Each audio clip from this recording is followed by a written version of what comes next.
Hi, everybody. Welcome back to Big Apple Hockey. And just before we start the show, we just want to address the incident that happened Monday night with Damar Hamlin, Bill safety. Scary moment. And, it's just a reminder that these guys are people.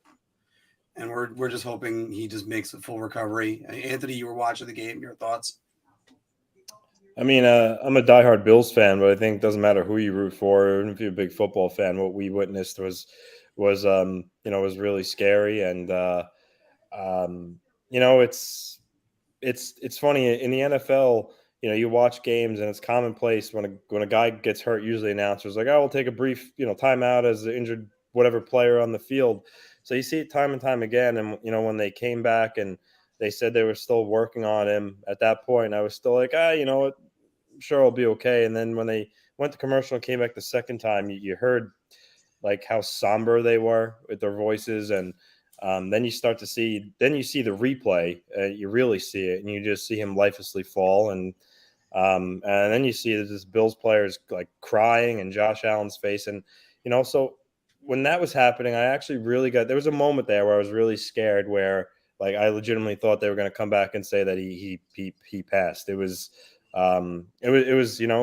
really frightening, and uh, it's just goes to show that these athletes, the risk they do put out there when they go on the field or ice every day, and just kudos to the medical staff that were able to give him the best care possible to give him the best chance of surviving. And now he's at the hospital. I think the latest report today was that doctors are seeing some signs of improvement, which is absolutely huge for what he had.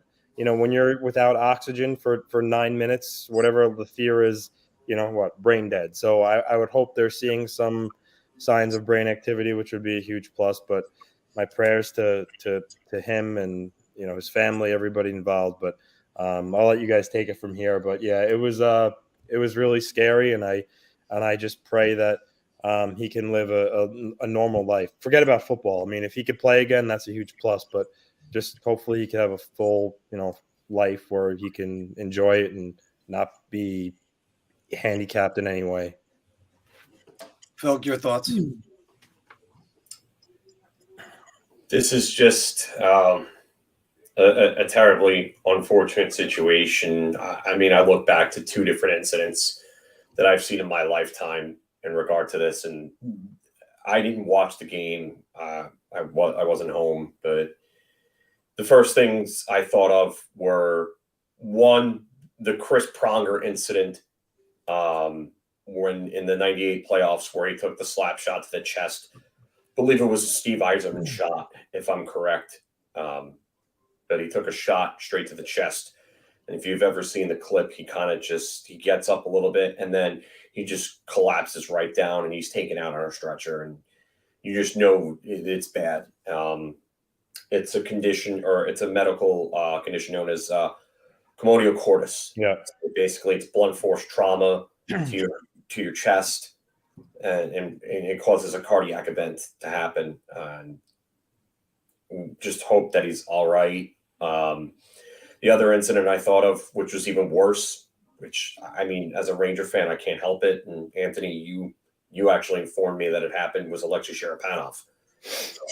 And Yager, an accidental collision with Yager was what basically caused Alexis Lafreniere's condition to trigger.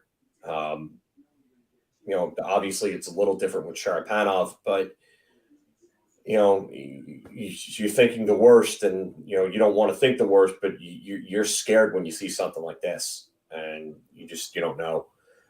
So and just these people, they're people, they're human beings. We're not trying to push agendas on these people. So for talking about vaccines or anything else or anything like that, please stop. Please stop. It has nothing to do with that. Stop mentioning it. It's terrible. Just don't push your agendas on a person that's trying to fight for his life. That's just disgusting. And on top of that, I mean, then you have people going around saying, worrying about the game. And I see posts online for people worrying about their fantasy leagues and all this other stuff. Like, there's more to sports. There's more to life than sports. And just have a sense of decency. This guy's life matters more than it does than the game itself. The NFL will figure everything out. They're in an unenviable position, but they'll figure everything out, and they'll make the best choice. In correspondence to everything that's happened, they'll make the best possible decision that they can make. So, leave all that other stuff out of it. Let's just pray for Damar Hamlin and just make sure that he's able to actually live, because like Anthony said, like, there may be possible brain damage from not having oxygen for 9 minutes. That's a real scary thought.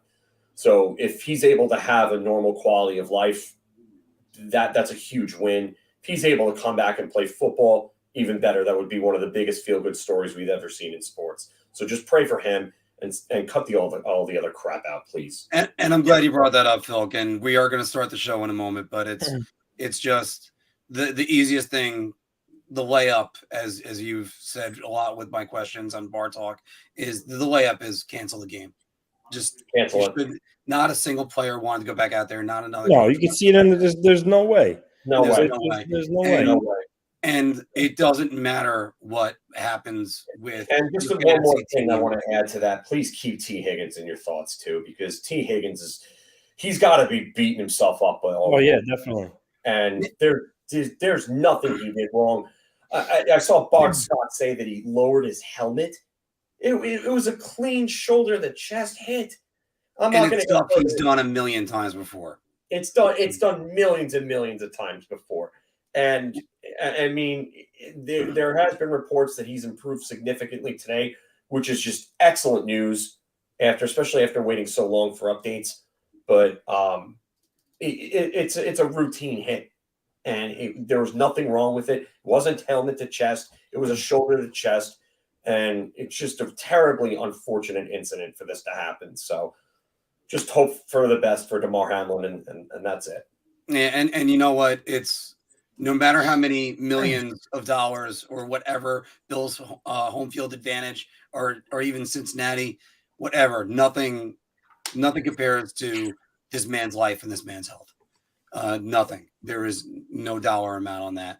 So the people that kind of joked, hey, I had 7.3, did my numbers hit? The answer is go fuck yourself. That's exactly the way that goes. And you're right about everything else with agendas and everything else. It's just because, I mean, I was certainly surprised. I was at work and I'm a good few minutes went by and I just had to text Anthony what was going on.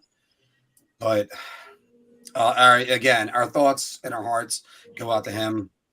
And you're right about the other thing, Phil. T. Higgins, sometimes this ruins the other guy's career just as much. Yeah, he's got to be. I mean, you got to be distraught that to see, what you did, obviously not intentionally, but lead to what happened. That's got to be a terrible, just gut wrenching feeling, and it's not his fault. Like Phil mentioned, it's comedo cordis. It's a phenomenon where I read a lot about it since it happened. It basically the odds are like 200 million to 1. It's when you get hit at the exact right spot once your T wave starts to go up, and simultaneously in between that millisecond you get hit, it could cause you to go into cardiac arrest. It's no one's fault. It's just incredibly bad luck. That's all you can really say. It's honestly, it's almost as rare as getting struck by lightning, really. Yeah. So yeah. It's a terribly rare and unfortunate incident that happened, and we just hope that he's going to be all right, and that's it. Yeah, and I mean that's all we can hope for. Great news though. That sorry, I was trying to kill that. No, I just wanted to highlight this because this was a high school lacrosse player on Long Island, and this happened. Was it 18 years ago? Was it like 15 to 20 years? I don't want to bring up the kid's name. I think I remember it, and I don't want to say the wrong name, but I know exactly what you're talking about. And he got hit in the chest with the lacrosse ball and died. It was a high school lacrosse player. So comedo cordis is actually common with lacrosse balls and baseballs to the chest. And I know this from working at Sports Authority, but that brand Heart Guard started because of like a kid, someone took a line drive baseball to the chest, and same thing, it hit him at that exact moment, and they came out with Heart Guard, and it was a little like Under Armour compression type of tank top, and it had a little plastic piece of padding that protects your heart, and it was big with little leaguers wearing it under their equipment, soccer players, lacrosse players. So yeah, it's like this with the lacrosse player. That's reasons like that why that product was really created, and it's unfortunately it happens, not a lot, but still too much for anybody's liking. But yeah,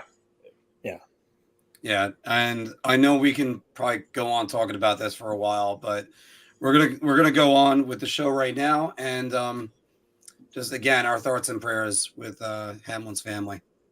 So here we go, guys.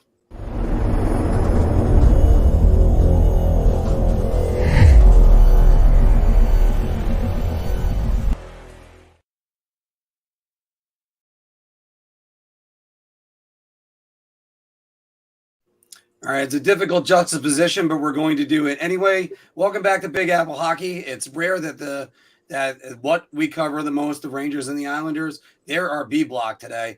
But I am your host, Mark Williams, and I'm with Mr. John Volkowski right now. Again, prayers and thoughts to Damar Hamlin, his family, his friends, the Bills, and the Bengals. But definitely have some hockey to cover as well, including a big Ranger win last night, as well as a big Islander win last night. They dominated in their wins. So, I've got a lot to talk about today. Yeah, and one of the key figures to talk about that is Mr. Anthony LaRocco. Yeah, just to follow up on Phil, definitely, like I said, prayers up for Damar Hamlin and his family. Bills Mafia, we love you, Damar. We're all rooting for you. But the Sabres, played a strong game in his name last night with Tage Thompson scoring a hat trick. But we've got a lot of hockey to talk to, so let's kick it off. Yeah, and there is a lot of hockey, and there was a lot of good hockey from both New York teams last night. Very just encouraging on a lot of parts, and we're going to start with the New York Rangers. By the way, whenever we can, try to watch the final buzzer with John Volkowski, the man that's right there. And I will definitely be getting back the 60-second game reviews starting this week. Hopefully I have a new blog post coming out this week as well. Also, if you haven't checked it out, check out Marc on the Road in Chicago. And going to be going to Buffalo later this month. Guys, by the way, I am going to the game where Ryan Miller is getting his number retired.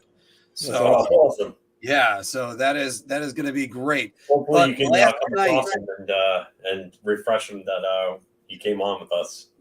I hopefully I get to see him. Yeah. But last night the New York Rangers had a 4-3 comeback win. I was like 5-3, so that's a typo. I'm sorry. Wait a minute, I hit the wrong one. They had a 4-3 comeback win. Yeah, they had a 4-3 comeback win, a 5-3 comeback win against the Carolina Hurricanes. Sorry, everybody. At least we're back to typos and me pressing the wrong button. And Alexis Lafreniere scratched on Friday night. The Rangers end up losing in shootouts. But they hand Carolina their first regulation loss when they're leading going into the third period. The Rangers move into third place with 48 points and a goal differential of +19. Phil, the New York Rangers make a statement last night. That was a big win. It was, I want to call it a very gutsy win because they ended up coming back and they were down 1-0. They came back and tied the game. And then Carolina scores seconds later. And then they come back to make it 2-2. Carolina scores. They make it 3-2. Then the Rangers come back to tie the game, and they don't give up the lead. And they had a real good third period.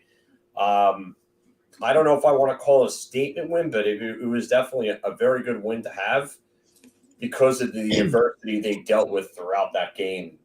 The only thing I'm going to say in regards to this is that a game like this is so wild and unpredictable because both of the goalies really did not have a great night. more so Kochetkov than Shesterkin, although I don't think Shesterkin was himself. I do think that two of the goals that were led up by Shesterkin were completely not his fault. They were nothing he could do, especially the first and the third ones. They were just kind of sloppy, broken plays. But yeah, Kochetkov had a problem with the 5-hole big time. He could not keep that 5-hole closed. And yeah, one of the goals was a deflection that ended up going through his 5-hole, but he just looked off. And you heard Joe Micheletti say a couple of times throughout the game that the Rangers players were saying, throw pucks on net. He's shaky. He's weak. He's mentally fragile. Throw pucks on net. And they ended up doing that. Like the Artemi Panarin goal was bad. Mika's goal was even worse. Like that was supposed to be a deflection. Trocheck never got the piece of that. He got a power play goal for throwing a pass on net. So Kochetkov was not great. And you know, the Hurricanes, they played well, but Kochetkov definitely did not help his team out at all last night. So I would like to see these two teams again when the goaltending is on and see how it looked then, because I don't know if I could really call it a statement with the goaltending being as in flux as it was last night. Well, they're going to be playing 3 more times this season, and that's still one more than they played the Islanders. So explain that one to me. Anthony, your thoughts on the Rangers last night? Yeah, I kind of agree with Phil. You know, Igor Shesterkin's save percentage last night was .870, and the Rangers still won the game. You know, that just goes to show, like Phil said, Kochetkov wasn't good either. But listen, they beat a really good Hurricanes team that has been red hot. So that's always a good thing to put in your back pocket. And listen, guys, yeah, like I said last week, the Metro is unbelievable. You know, at this time last week, the Islanders were out of a playoff spot, and I mentioned, don't be surprised if teams kind of just keep circulating on, you know, sharing some time in that 9 spot. Now it's the Penguins' turn. The Rangers had it for a brief little time there in number 9 spot. Now the Penguins are in the 9 spot. So you have to keep picking up points, because this Metro division is just really, really, really too tough. And you know, if you lose a game or two, you can find yourself on the outside looking in. So the Rangers did themselves a favor by, again, getting a big 2 points, because if they didn't, then, you know, they'd be really feeling some pressure from behind, and they still are. But it's just so tight right now. It's almost like you need to win every game. But I like what the Rangers saw, what they did offensively. You know, they kind of really brought it to the Hurricanes there, put them back on their heels for a while there. And Kochetkov couldn't give the Hurricanes the big save when they needed it. But again, still can't take it away. The Hurricanes are a really great team. The Rangers went in and got the job done by getting the 2 points. Anthony, you hit a very big nail on the head, that the Metro, this is one reason why Philk and I were kind of demanding for Gowan's job last month, because if you slide in any way, you're gone, because the Metro was so competitive this year. Yeah. And look no further than the New Jersey Devils. Best start in franchise history. 21 wins in the first 25 games.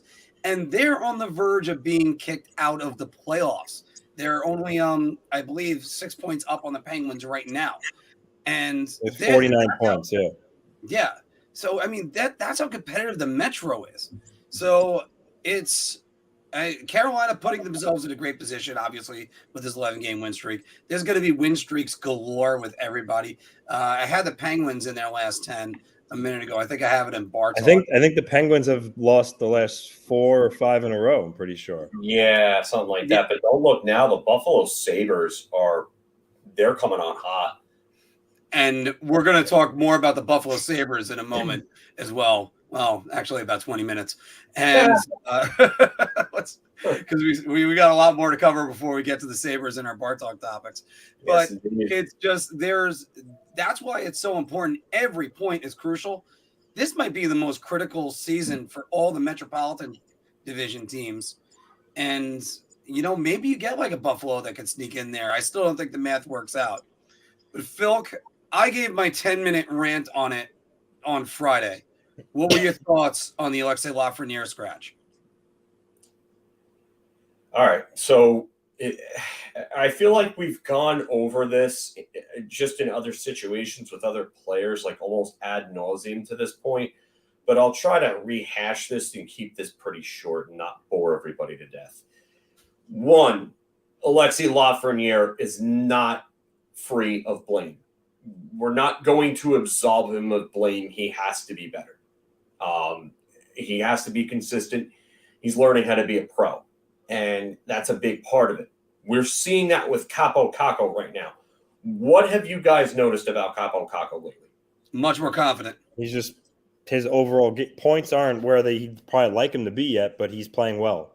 He's playing well. On the contrary, the points he's produced in his last 11 games, I believe he has 10 points. So that's really I'm talking about overall. I get what you're saying. Yes, overall, yeah, of course. But the other thing I was trying to get at was actually his consistency.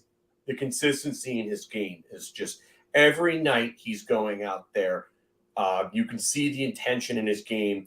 You know, he's playing with a purpose. You could see it every shift. And he may not always produce, but it's there, and he's trying to make things, happen. Yeah, and Pete's saying he doesn't look out of place anymore. Mm-hmm. That's another good point. But Alexis Lafreniere has to learn how to do that, and he's got to be better. He's young. He's only 1 year younger than Capo Caco, so he's right there. But the biggest thing for me is that he scratched Alexis Lafreniere for a player like Sammy Blais, who has given far more complacent efforts than Alexis Lafreniere. And not only that, but he's taken bad penalties, which have put the Rangers in a terrible position at times and have cost them. The game against the Penguins, Blais took a terrible penalty that led to a power play, and a power play goal against, which ended up being the game winner. And Sammy Blais has not been good. And I know he's coming back from an injury, but how long are we going to give him that rope for? So for me, when you want to preach accountability, meritocracy, and so on, you've got to practice that across the board as a coach. Otherwise, eventually, the message falls on deaf ears and players just ignore it, and that's how you lose a locker room. That's what happened with David Quinn. Same thing happened with David Quinn. To a T, it happened. So you know what? I get what Gallant's trying to do, and he's trying to do what's best for the development, but there's got to be a different way to do it, and you can't just bench these guys every time they make a mistake. So that's my thoughts. Anthony, your quick thoughts. One game, so I don't really have a huge problem with it. Just wanted to send a young player maybe a message, let him take a step back, watch the game from afar. Maybe a couple of things might go off there in his head, the light bulb moment. So again, I'm not going to kill him for it. I know because he played Sammy Blais in favor of him, that drew the ire from a lot of Ranger fans. But at the end of the day, I don't think one game with Lafreniere out of the lineup was going to hurt him. Like Phil said, he's not absolved from any of this. He's not producing, and not only he's not producing, but he doesn't really always look that he's really competing as hard as he should night in and night out. So I think that's more so the issue with Gallant has with his compete level rather than the points. Because eventually, if your compete level's really up and you're as skilled as you are, the points will come. So who knows? Maybe in the long run it will do him some good. I know he's stuck on 17 points. He hasn't registered a point yet since he came back, but it's a learning curve. He's a young player, and I'm sure hopefully he learned from it. And honestly, it might not be the last time he's scratched. If he goes another, let's say 10 games or 8 games and he's not really doing much, I'm not going to say that Gallant wouldn't do it again. But again, I don't think it's really the end of the world. Listen, if he kept scratching him, then yeah, that's an issue. But it was one game, so I didn't really have a problem with it.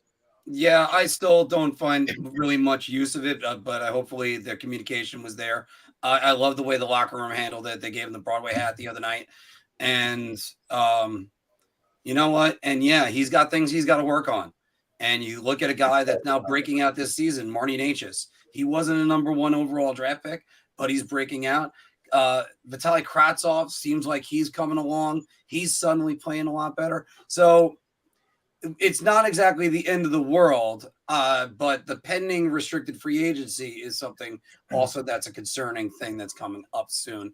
And that's actually going to happen with a couple guys. But we got to move on, everybody, because there was another performance from a New York team because the Islanders went 2-1 this week. They dominate Columbus. I mean, I know it was a 2-1 game. That they dominated Columbus that game. And Vancouver last night. They fell to Seattle. By the way, Anthony, is mildly ironic. Seattle beat New York twice that night, but I didn't want to share that. Yeah, I didn't want to share that online. Everybody had a little bit too much of that, but you got to marvel at what the Islanders did last night. I know Vancouver is kind of struggling. You look at the Islanders right now, 5th in the Metro, 45 points. There's their record, a plus 20 goal differential. That's better than every team in front of them. Sans, I think New Jersey, and I think who Boston scored again? Too, right? Yeah, Carolina. Carolina. I had to look at that again. But all the wild card teams, the potential ones, they're better than the Rangers and the Capitals, and they just went ahead of the Penguins. And Anthony, who scored again? Aatu Ratu scored again. Parker Witherspoon, not just his first point where he grew up. I mean, I always forget how to pronounce his name. But I mean, that's a great story, though. Wouldn't you want to get your first NHL point in your hometown? Yeah. It's pretty cool. All right, so go on, Anthony. You mentioned that Columbus. You mentioned that Columbus game dominated them. Honestly, I felt bad for Sorokin. He lost his shutout with 20 seconds left, which I feel like always happens to him. So early on in his career, he's lost a bunch with less than a minute left. But like they beat the worst team in the East, like you should. You got to beat those teams. They did the job there. The game against Seattle, honestly, they mailed it in. I did not like the effort at all that game. Flying out to Seattle, maybe they had a little too much the night before celebrating New Year's, but they just didn't have it. But thankfully, they bounced back against Vancouver last night. They honestly, in the early part of that first period, it was shades of that Seattle game. I'm like, oh man, here we go again.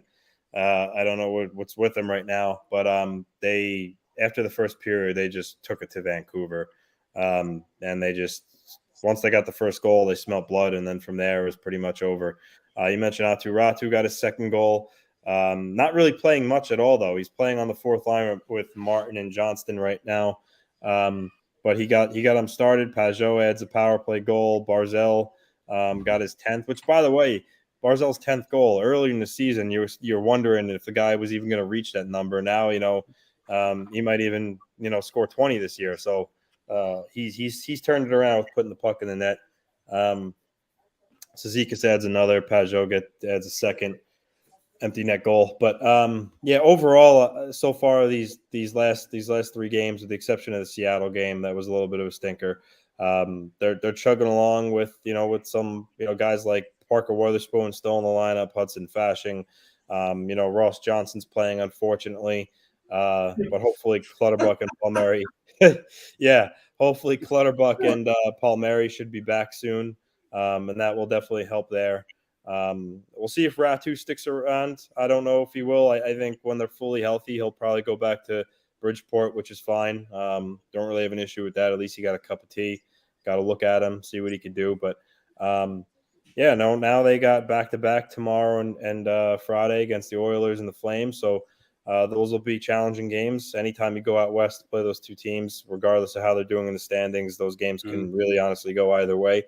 And they just need to getting points. As I told you, Mark, the Metro division is really tight. An Islander win tomorrow, and not that I don't really think it would happen. The Rangers are going to beat the Canadians, but that happens, and now all of a sudden you got 3 teams all tied with 48 points, and dangerously close to falling out if you lose a game. So, I would like to see them pick up 3 of the next 4 points here in these next 2 games.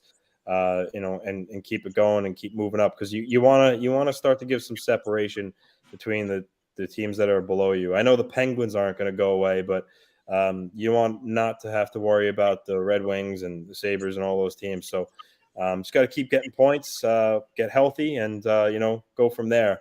Varlamov is back though, so I'm sure he'll probably start either tomorrow or Friday. Schneider's back in Bridgeport, so that's a good thing to have Varlamov back. But yeah, just keep it going, finish the road trip strong, and then come back home. And you know what? All you got to do is just get at least 2 wins versus Connor McDavid, who I think he just scored, even though he's not playing. That's how much he's been scoring lately. And then you got to play Daryl Sutter's Calgary Flames. Phil, your thoughts on the Islanders this week? 4-1 in their last 5 since the Ranger loss, and they've had some real good games. They beat a good Pittsburgh team. They lost to what is now, I can't believe I'm saying this as early as I am with the roster that they have, but a good Seattle team. So they lost to a good Seattle team. No shame in that. Last year at this time, would we have been saying those words? Absolutely not. Absolutely not. But they lost to a good Seattle team. No shame in that. They beat the teams that they were supposed to beat, and then they absolutely beat the crap out of Pittsburgh last week. Just absolutely destroyed them. We talked about that. It just they played great against those teams, so they've got to keep this up. I really like what I'm seeing from Aatu Räty. I mean, he gets his first career goal, then he gets his second last night against Vancouver on a really nice play, a little break in there. He looks like he belongs. I you know what? As a hockey fan, and I know I'm a Ranger fan, so I'm not really supposed to be liking this or hating this rather, but as a hockey fan, I actually hate the fact that they're probably going to send him down. That you're right, that they're probably going to send him down once everybody gets healthy, because I would like to see this kid continue to play and continue to grow and see what he can do. Because I personally think he's ready. I think he's right there. If there was a definition of like, if I guess the hockey equivalent of a quad A player in baseball. I mean, you've heard that term before, Mark. Yeah. Yeah. So like a quadruple A player, I think that's what he is. So I really would love to see Räty continue to play.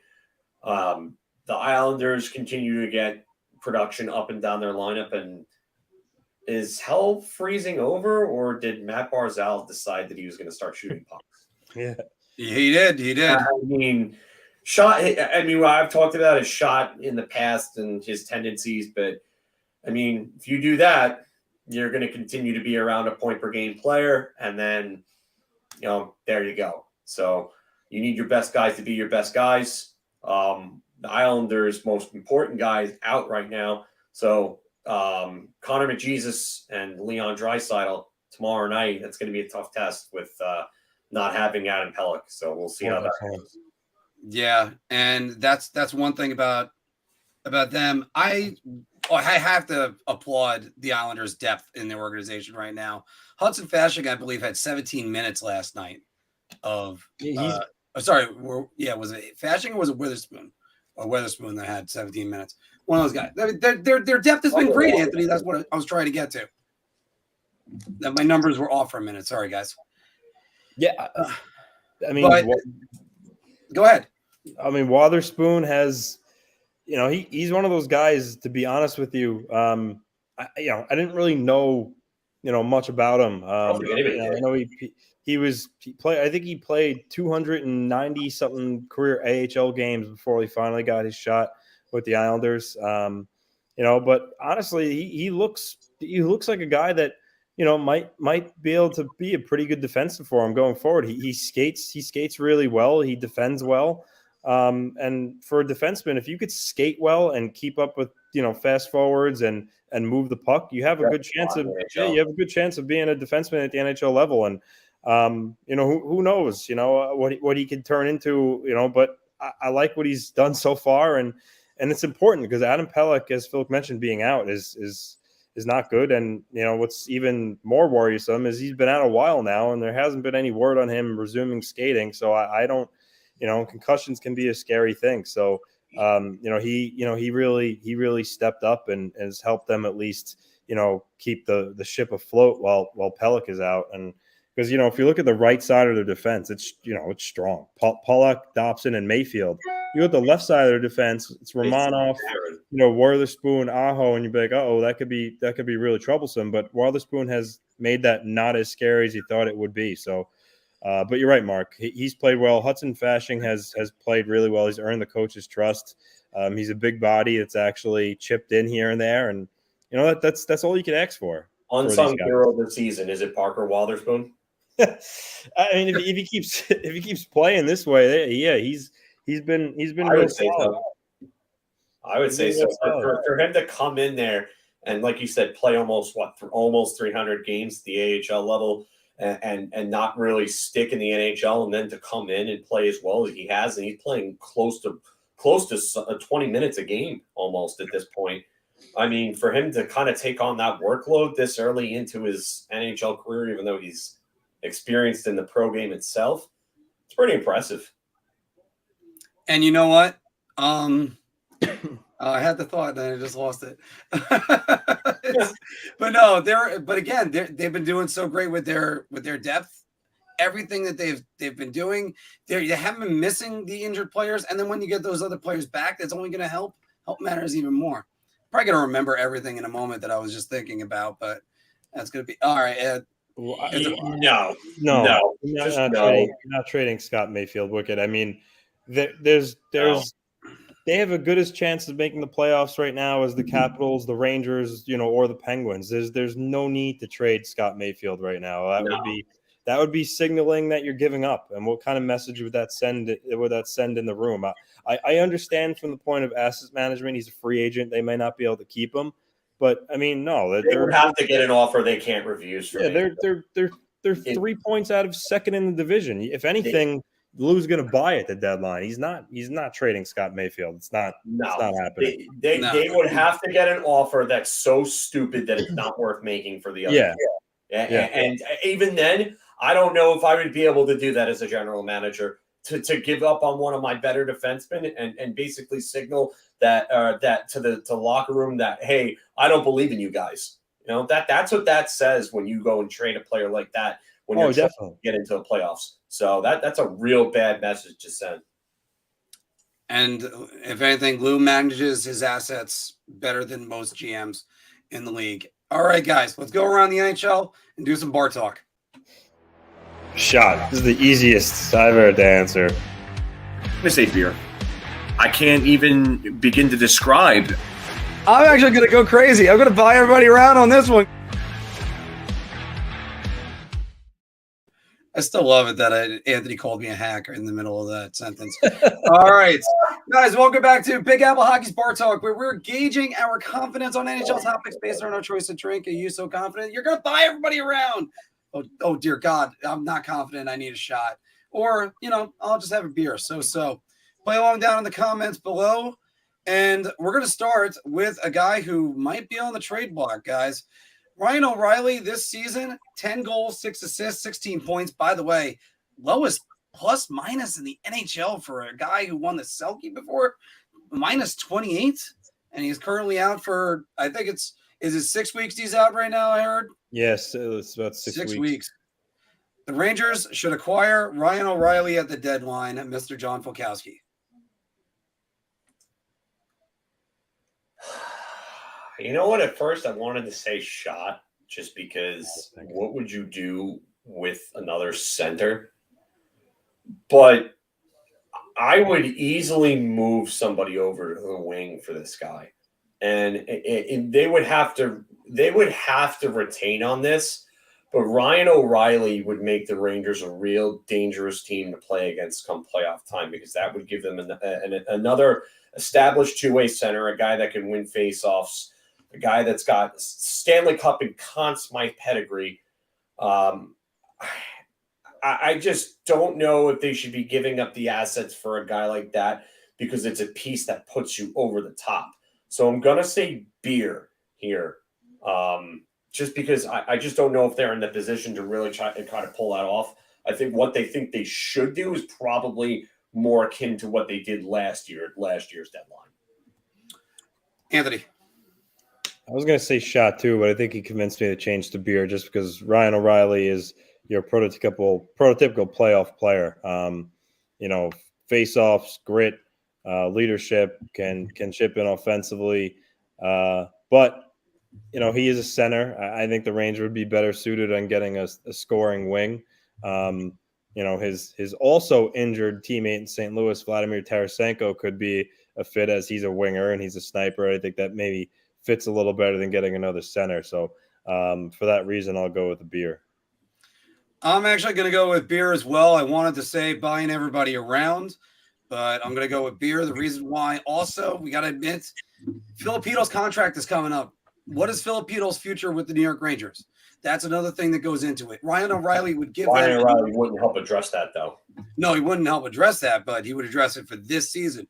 And then what you could do is you give – I'm just saying in general with Filipino, because if you upgrade from Filipino, who was benched last night, whether or not that was deservedly so or not, that poor kid on the third goal, you saw the look on his face.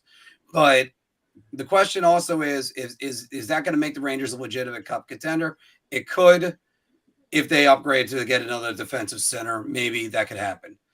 Going over to the Islanders. Not a layup. Yes, not a. Although I do have a graphic for you on that one, Phil. I can't wait for that one. Nashville's Matthias Ekholm, and it's Matthias, signed at 6.25 until 2026. 3 goals, 10 assists, and 13 points this season. Anthony, the Islanders should get Matthias Ekholm. So he's a legitimate, top 4 left shot defenseman on the left side.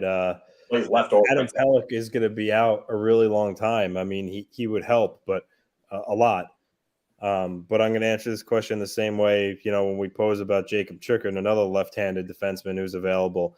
As much as I would love either of them, even though the Islanders really haven't had issues scoring goals, they still could use another legitimate top 6 forward because, guys like Bailey and Beauvillier, they're too streaky and they don't provide enough offense. So I still think, getting a guy like Tarasenko or getting Bo Horvat and moving him to the wing, or moving, Nelson or someone else to the wing would really help them a long way. Now, if there was a way that they could split up, it would probably kill their asset pool. But I mean, if there was a way that they could, get both, then yeah, I would be all for that. But gun to my head, Ekholm or scoring forward, I think I still go with the forward. Although come playoff time, defense wins, and if Pelech was going to be out a long time, that left side is problematic, even as good as Witherspoon's been playing. So I don't know. It's not as easy as I thought when I first saw this was going to be the bar talk topic. But I guess I'll go with a beer. Okay, Phil. That's why I posed this one. I figured this one would be, get you going a little bit there, Anthony. Yeah, I'm gonna say a beer just because of a lot of the things that you mentioned. They could use a defenseman, but they could absolutely use a sniper more. But there's also the injury situation with Adam Pelech, and we don't know how long he's going to be out for. You haven't gotten any updates as far as I can tell, because you would have them first before anybody I knew. I don't see, because they don't have a great asset pool. That's the biggest thing for me with it, is the assets that you would have to give up one of Ratu or Dufour or Holmstrom or something like that, and then maybe first round picks. And then what's left after that in the cupboard for the Islanders? Not a lot, if anything. So I'm gonna say, you know what? I'm gonna change this a shot. Screw it. I'm gonna go shot. You know what? I'm gonna go beer, and it's because I have trouble looking at the Islanders and figuring out what their need is outside of trigger man for the power play. Now, I mean, you got Dobson, who's been real good for them on the power play. You got Barzell, who could distribute, and Brock Nelson's been great at the bumper, and Anders Lee is up front. But you tell me you add like a Vladimir Tarasenko. Now you're looking at the Islanders and going, oh boy, look at these guys. And you know what? I'm not convinced it's 100% what their need is, but He would definitely fulfill a hole, and he signed to 2026. Lou would definitely like that. By the way, You is don't wanna go USA back. playing right now, Phil? What? USA Canada, are they playing right now? Yeah, it's coming up shortly. So Oh, okay. I thought it was actually tomorrow, but all right. So we're going to keep getting this going. gold medal game is tomorrow. All right. Guys, the Tampa Bay Lightning are 8-2 in their last 10. I can't believe I am actually asking this question, but the Tampa Bay Lightning are an under-the-radar team, and I'm actually going to start it off. I'm buying around on this. Nobody's talking about the Lightning. We're all talking about different teams and everything. Like, I think everybody's just kind of assuming the Lightning are done. No, the Lightning are very much there. That's it. Phil. I think with the stories with the Devils, their rise and then their fall, and now Pittsburgh's rise and their fall, I think Tampa Bay has kind of gotten lost in the shuffle and things, and people aren't really talking about them, but they are playing well. And considering the guys that they've lost, they've had Brandon Hagel step up into a top 6 role after being a third line player last year when they acquired him. So Tampa Bay seems like to be like Detroit and the Devils of the 90s and the 2000s, where they just continue to get these cogs that come in and they play over their head or something, or they just come out of nowhere and they just continue to help the team win. So yeah, they're under the radar for me. I'm buying around on this. All right. Anthony. I'm going to go beer. They made the Stanley Cup Finals last 3 years in a row. They know what it takes. They've been there now. I just think they know how good they are. I think they know they're going to make the playoffs. So I think sometimes they just kind of not coast, but it seems like they're just kind of just moving along, at a slow pace and just kind of whistling Dixie. And then come playoff time, they turn it up because they know what victory tastes like. They know what you have to do to get there. I just kind of think that's what's going on right now. I mean, yeah, they're behind like the Leafs and the Bruins right now. But come playoff time in a 7-game series, I think I would pick Tampa Bay just because, Vasilevsky turns into Superman in the playoffs and, clinching games. Especially closeout games. Yeah, I'm going to go with a beer here. Well, they're just amazing, and they just keep churning out everything. Phil, you mentioned Nick Paul when you were talking about it, right? Yeah, you get him from Ottawa, you get Brandon Hagel, and these guys just come in and they just continue to produce, and they're replacing guys that have left, like, your Andre Palat's, your Tyler Johnsons and stuff like that. You imagine if they can move a guy like Alex Killorn and replace him with a cheaper bottom 6 option, and then go out and get maybe another scorer to complement that top 6. I mean, Tampa Bay would be real deadly. And then they lose McDonough and Ruda on top of that, and they bring in Ian Cole, and Ian Cole just fits right into Ruda's spot. It just. And then Perbix comes out of nowhere, and he plays well for him. Just it's out of nowhere. And you know what? You got to give a lot of credit to Tampa Bay's development and their organizational and especially the Syracuse Crunch, because these guys continue to come up from Syracuse, their AHL team, and just produce for them and be key contributors and come right off the bat and produce. So good on Syracuse and good on Tampa for being able to get these guys to step right in. Well, one guy that's stepping up for his team greatly right now, Tage Thompson completes a hat trick last night, including the winner against the Capitals. If the Sabres make the playoffs, Tage Thompson should win the Hart Trophy, Mr. John Fulkowski. I'm gonna buy a round on this. Yeah. I don't think he will, if that's the case, because if McDavid and the Oilers make the playoffs and he continues to score at the pace that he's on, he's going to be in Gretzky and Lemieux territory, and it's going to be nearly impossible to deny him of the Hart at that point. But this should be around for me, and this should happen, because what this guy is doing is just Herculean.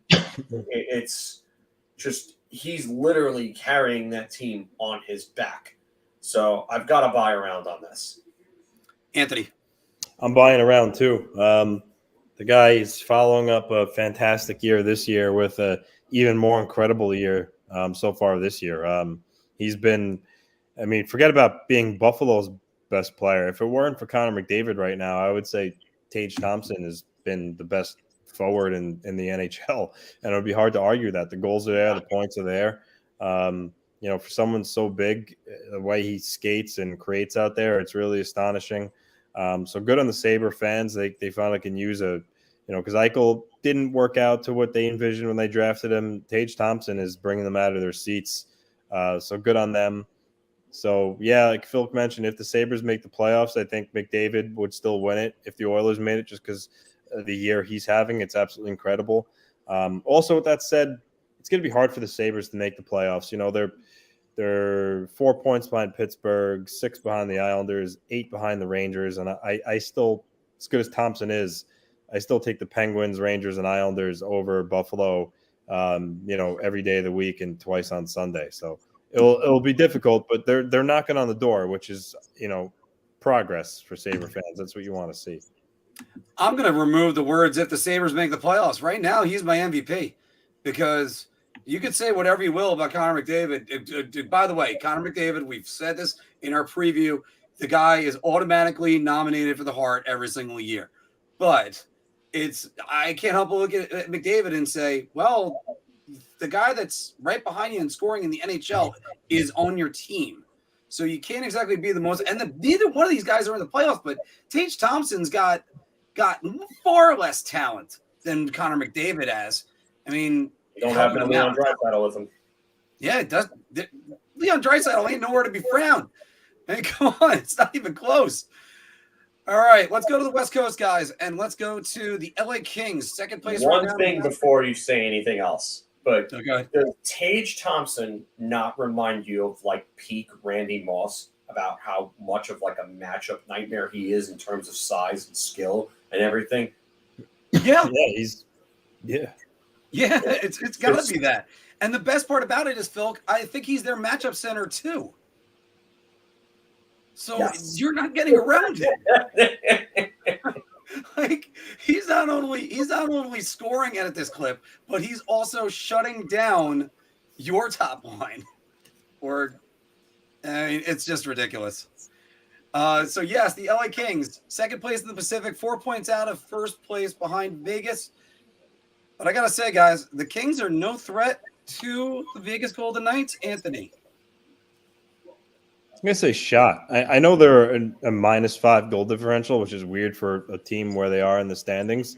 But, I mean, 4 points isn't a lot, Mark. And, I think LA, their defense, I think, leaves a little bit to be desired. And, their goaltending, we saw it happen early in the year with Cal Peterson being waived because he's been really struggling. Jonathan Quick's the guy again. But they got guys that could put the puck in them. And Fiala, Arvidsson, Kopitar, Juice, which is Adrian Kempe. He's good. So they got good pieces at the forward position. And Vegas has had some injury woes, and they've been up and down, a little bit erratic at times. So I still think the Knights will probably win the division, but the Kings aren't going to go away either. So that's why I'm saying shot. Phil. I'm going to say shot just because they're really close right now. Realistically, I think Vegas takes that division. I just think that LA is not good enough. I think if they add another piece or two at the deadline, I think maybe they're in there. Maybe they'll give them more of a run of their money. But I think that Vegas is just a real complete team. Up and down, they're as close to as a complete team in the NHL as any team. Shot in that regard in the standings. But I guess in a series, I don't see LA beating them in a series. I got to go with a beer on this one, and that's because you said before that -5 goal differential, man, that sticks out like a sore thumb. Yeah, they've had some big losses and some big wins too. But you know what? They got to sell their goaltending. I think Phoenix Copley's been playing a lot for them lately, Yeah, right? yeah. He came up when Peterson cleared waivers. Right. So, I mean, you got to figure out what's going on in net, and hopefully they got something. Maybe with him, who knows? And you could do stuff like that for short-term bursts. It's just whether or not you can do it for the long term. Guys, we're going to move on to either one of you watch the Winter Classic. Yeah, I saw the second period on. Phil? Yeah, I watched some of it. Yeah, I watched all of it. And by the way, boring. on our poll right now, 56% of the people watching say they did not watch the Winter Classic at all. Ouch. We're going to get to that in a second. But in the first period, Tristan Jarry left with it looked like a right side or a knee injury. You're not exactly sure. But a potential Tristan Jarry injury could spell doom for the Pittsburgh Penguins. Phil. He's having a really good year, surprisingly. I'm not the biggest fan of him. I'm not really a believer, but he's having a really good year. He's part of what's holding Pittsburgh up, even though I do think that their success comes from structure, good coaching, and then having two generational talents play for them. But yeah, I'm going to have to buy a round on this actually, because of the fact that their goaltending depth is really not good after that. Casey DeSmith he's an average backup. Agreed. He's not terrible, but you don't want him in net for an extended period of time. You don't want him in net nightly. That's not good news for you. And then who do they have after that? There's no more Louis Domingue. They called up Dustin Tokarski. He got called up with Charlie. Tokarski is now. Oh, jeez. Okay. Is it 2014? Yeah. What? Yeah. All right, it's not. So Dustin Tokarski means nothing. Yeah. But you don't want Tokarski and DeSmith splitting games. You don't. That's not good goaltending depth. So, I'm going to buy a round on that. Anthony? I'm going to buy a round too. I'm not the biggest fan of his either. But at the end of the day, he's got a .918 save percentage, which is certainly respectable. When it comes down to it, the Penguins haven't missed the playoffs since 05-06, which is Crosby's rookie year. They've managed to make it every year since, despite the last, I would say, 3 years of us all talking about they finally fall off. Right now they are on a 4 or 5 game skid. Right now they are 2 points out of playoff spot. But, again, that doesn't mean much. Like I said earlier, I still think that's going to rotate between, the Penguins, Islanders, Rangers, maybe even Devils sharing a couple of days out of a playoff spot. But their starting goaltender out isn't a recipe for, winning a lot of hockey games. So it is going to hurt them. DeSmith has a .911 save percentage. Not terrible. I mean, if he could step up enough, maybe he keeps them afloat. I mean, I don't know what the time length is on Jarry. I don't think it's been reported, but Nothing's been reported yet. Yeah, so it could. But again, they also have other holes in their lineup too. So I don't know. I'm hovering between beer or round. I guess I'll go round. I'm unfortunately going to be the one that says beer then, because I can't throw dirt on the Pittsburgh Penguins because of 87. There is just no way I can ever do that. That kid just literally keeps that team afloat almost no matter what. And and I got to be honest, Mike Sullivan does a great job with them too. So that's kind of like another thing that gets in there. Speaking of that particular game, the Boston Bruins came back with 2 goals in the third period to defeat the Pittsburgh Penguins at Fenway Park in front of 40,000 people. Evgeny Malkin, by the way, fired the puck on net, and it looked to tie the game, but the green light was on, so the goal did not count. The Winter Classic still has buzz. And, guys, I'll start it off. I am going to say I'm going to buy everybody around. It doesn't help it when it's at 2:00 in the afternoon on January 2nd, as opposed to, say, January 1st midweek, or even January 1st on a Saturday night. This is just where I think the scheduling didn't help them, even though they've done this before. They did it with the Rangers. They did it with the Rangers Flyers. there's still buzz. It's still a spectacle, and the outdoor games are still good. It's good that we're back down to 3 of them a year. That's about it, Anthony. I'm gonna go round 2, but I will say, yeah, when you know, obviously the first couple of years it was still new, so it was gonna be more excitement about it. But I think Mark, to address what you said, they had it on Monday because the New Year's Day fell on a Sunday, which I think is the third time they did this, and they don't want to compete with the NFL, so that's why they did it at that time. And that's smart. Yeah, what I think they could do to maybe generate more excitement again is, and they're doing it next year with the Knights and the Kraken in Seattle. Use different teams. I mean, far too often it's the Penguins, the Bruins, the Capitals, the Flyers, Blackhawks. This is the second time Fenway Park has hosted. Like, do newer things, which they did last year. Target Field with the Blues and the Wild, that was cool. And next year, 2 years ago with the Cotton Bowl. Yeah, next year with the Kraken and the Knights, that'll be fun. I think they could really make people get really, fired up about it again if they just kind of change things up, use different teams, do different locations. With COVID, I know they got creative, so that's why I did the Lake Tahoe game, but do more fresh things like that to give it like a new audience or whatever how you want to word it, but to get the excitement back in. And speaking about which, Phil, do you remember your description for the Lake Tahoe game? Hockey porn. What? When we did the Lake Tahoe game. Yeah. It was 2 years ago, Phil. I don't expect you to remember everything. I watched that was awesome. Yeah. What an aesthetic that was. Jeez. I think like Anthony basically hit it on the head and nail. I'm just gonna say beer, just because the NHL, again, hockey, best sport, worst league, is fumbling things, and it still does have buzz, but I think the buzz has just been reduced just because the NHL just doesn't know how to handle this event.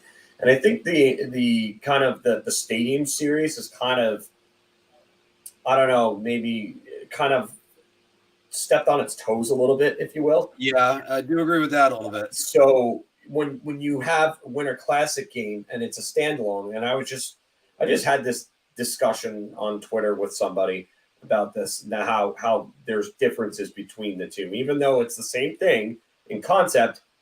There's more pomp and circumstance to the Winter Classic.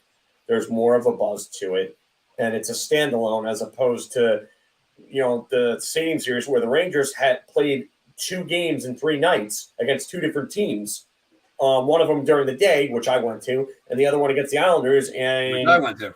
Yeah. So I mean, just wow. I can't even believe that that I'm saying this, but yeah, the NHL is fumbling it. It still has some buzz, and stop with the same teams. Stop with the same damn teams. It has to stop. People are getting tired of Pittsburgh. This is part of why I can't wait until Sidney Crosby and Evgeny Malkin retire and this Pittsburgh Penguins team just falls off the rails into oblivion. Because Gary Bettman, let's just force Pittsburgh down everybody's throats. Don't you get it? Nobody cares about Pittsburgh outside of Pittsburgh. No more. They're not a big market. They're not this great market. And you know what? I don't care if I offend Pittsburgh Penguins fans by saying it, because it's true. Because Gary Bettman loves the Penguins so much, he's got his head so far up their ass that he can't see any of this. And this is why they're losing interest in it. So get rid of the Penguins every damn year and start putting new teams in. By the way, a reminder to everybody to smash the like, even if you're from Pittsburgh, please do that. Until the NHL hands him another. Magic end up with Connor Bedard. They go on a tailspin when the lottery and draft Connor Bedard. That would just Bedard. be an absolute nightmare. But I do have to say, Anthony, it's going to be interesting next year when it's Seattle, your 2 newest teams, because they've been steadfast about trying to keep it original 6, big markets, big stars. You already ruined the original 6 thing by by having 2 teams in the inaugural one that aren't original 6. Yeah. And I'll tell you what, right now, you might want to get Buffalo back in because, man, Tage Thompson would put on a show. You know, it'd be cool. Islanders Rangers at Belmont Park where they have the Belmont Stakes. Yes, that would be great. Yes, that would be awesome for us. But around the league, nobody cares about that rivalry. And I've said that too. That's the problem. Yeah, I've said that too. That's why the Stadium Series is such a good thing. You know what would have been great? The 1990s Detroit Colorado rivalry in a Winter Classic game.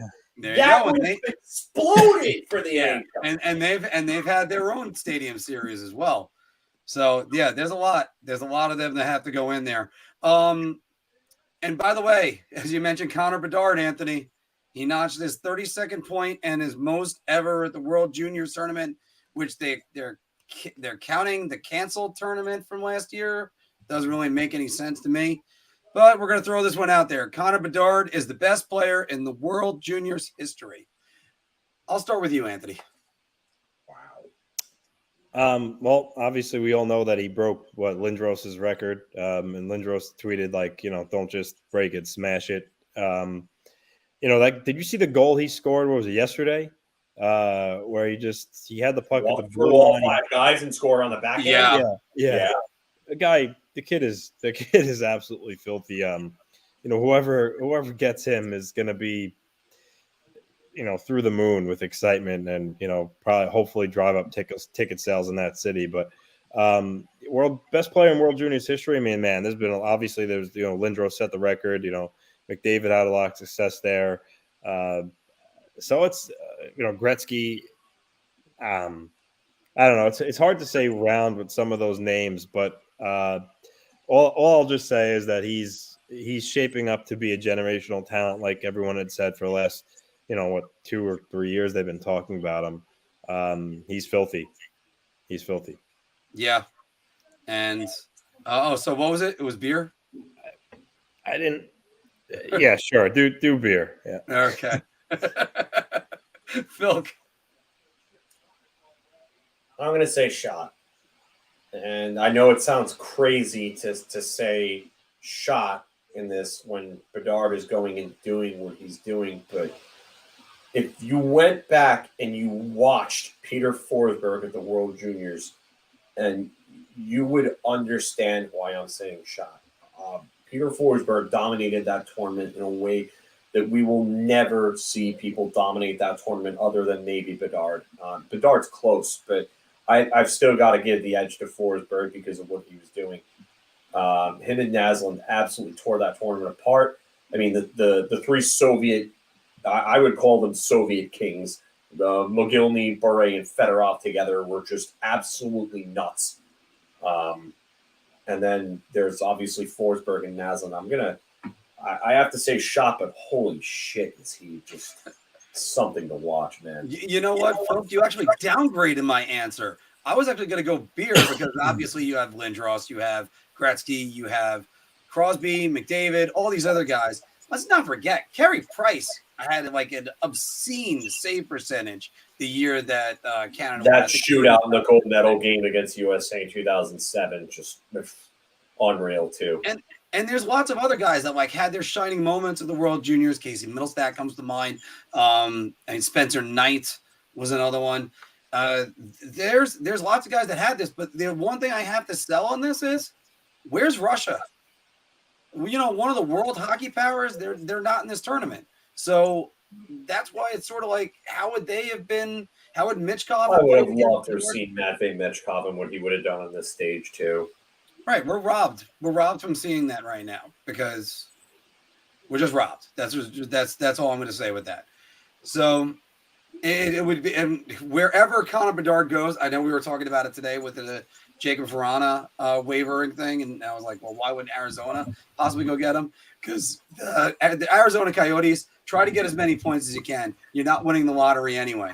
Maybe that means you're going to win the lottery if you get more points. So. You get teams like, by the way, the Vancouver Canucks. They're what were they 5 or 6 points out of the playoffs, and now they're 5 or 6 points out of the bottom 5. So, but guys, once again, this is Big Apple Hockey's Bar Talk. Mark, you missed the one I added. What do you got? I wrote based on his scoring, prowess lately, the hat trick and then 2 goals the other last night. I added got it. Yeah. Go ahead. Finish the rest of it. I'll type it in. Yeah, we know what this is about now. Alex Ovechkin has a shot at the Rocket Richard Trophy. Go ahead. Start it. I'm going to say Beer. He's gotten hot. I just don't know if he maintains this because Connor McDavid seems to be scoring like once per game.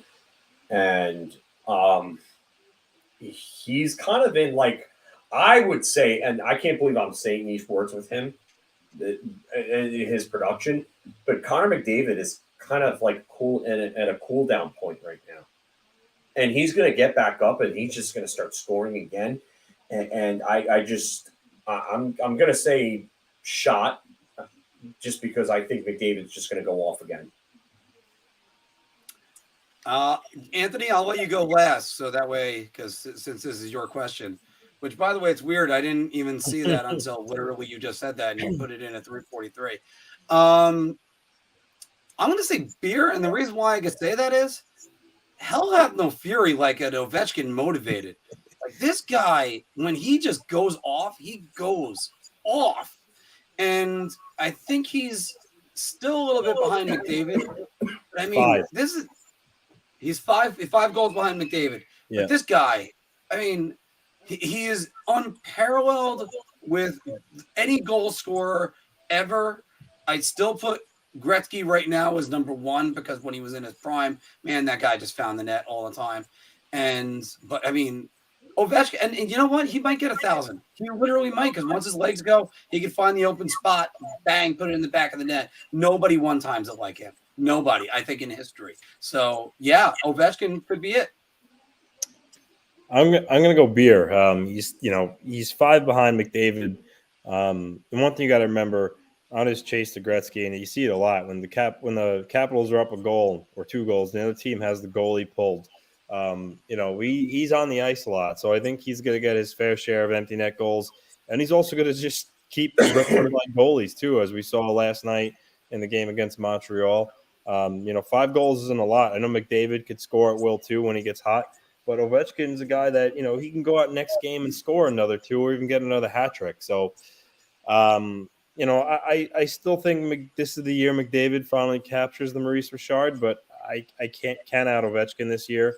At 37 years old, he looks like he's actually even raising his game a level. I mean, the guy's on pace for 56 goals and 90-something, or is even at a pace for 100 now at this point. I'm not sure, but he's been unreal this year. So I'm not going to count out the grade 8.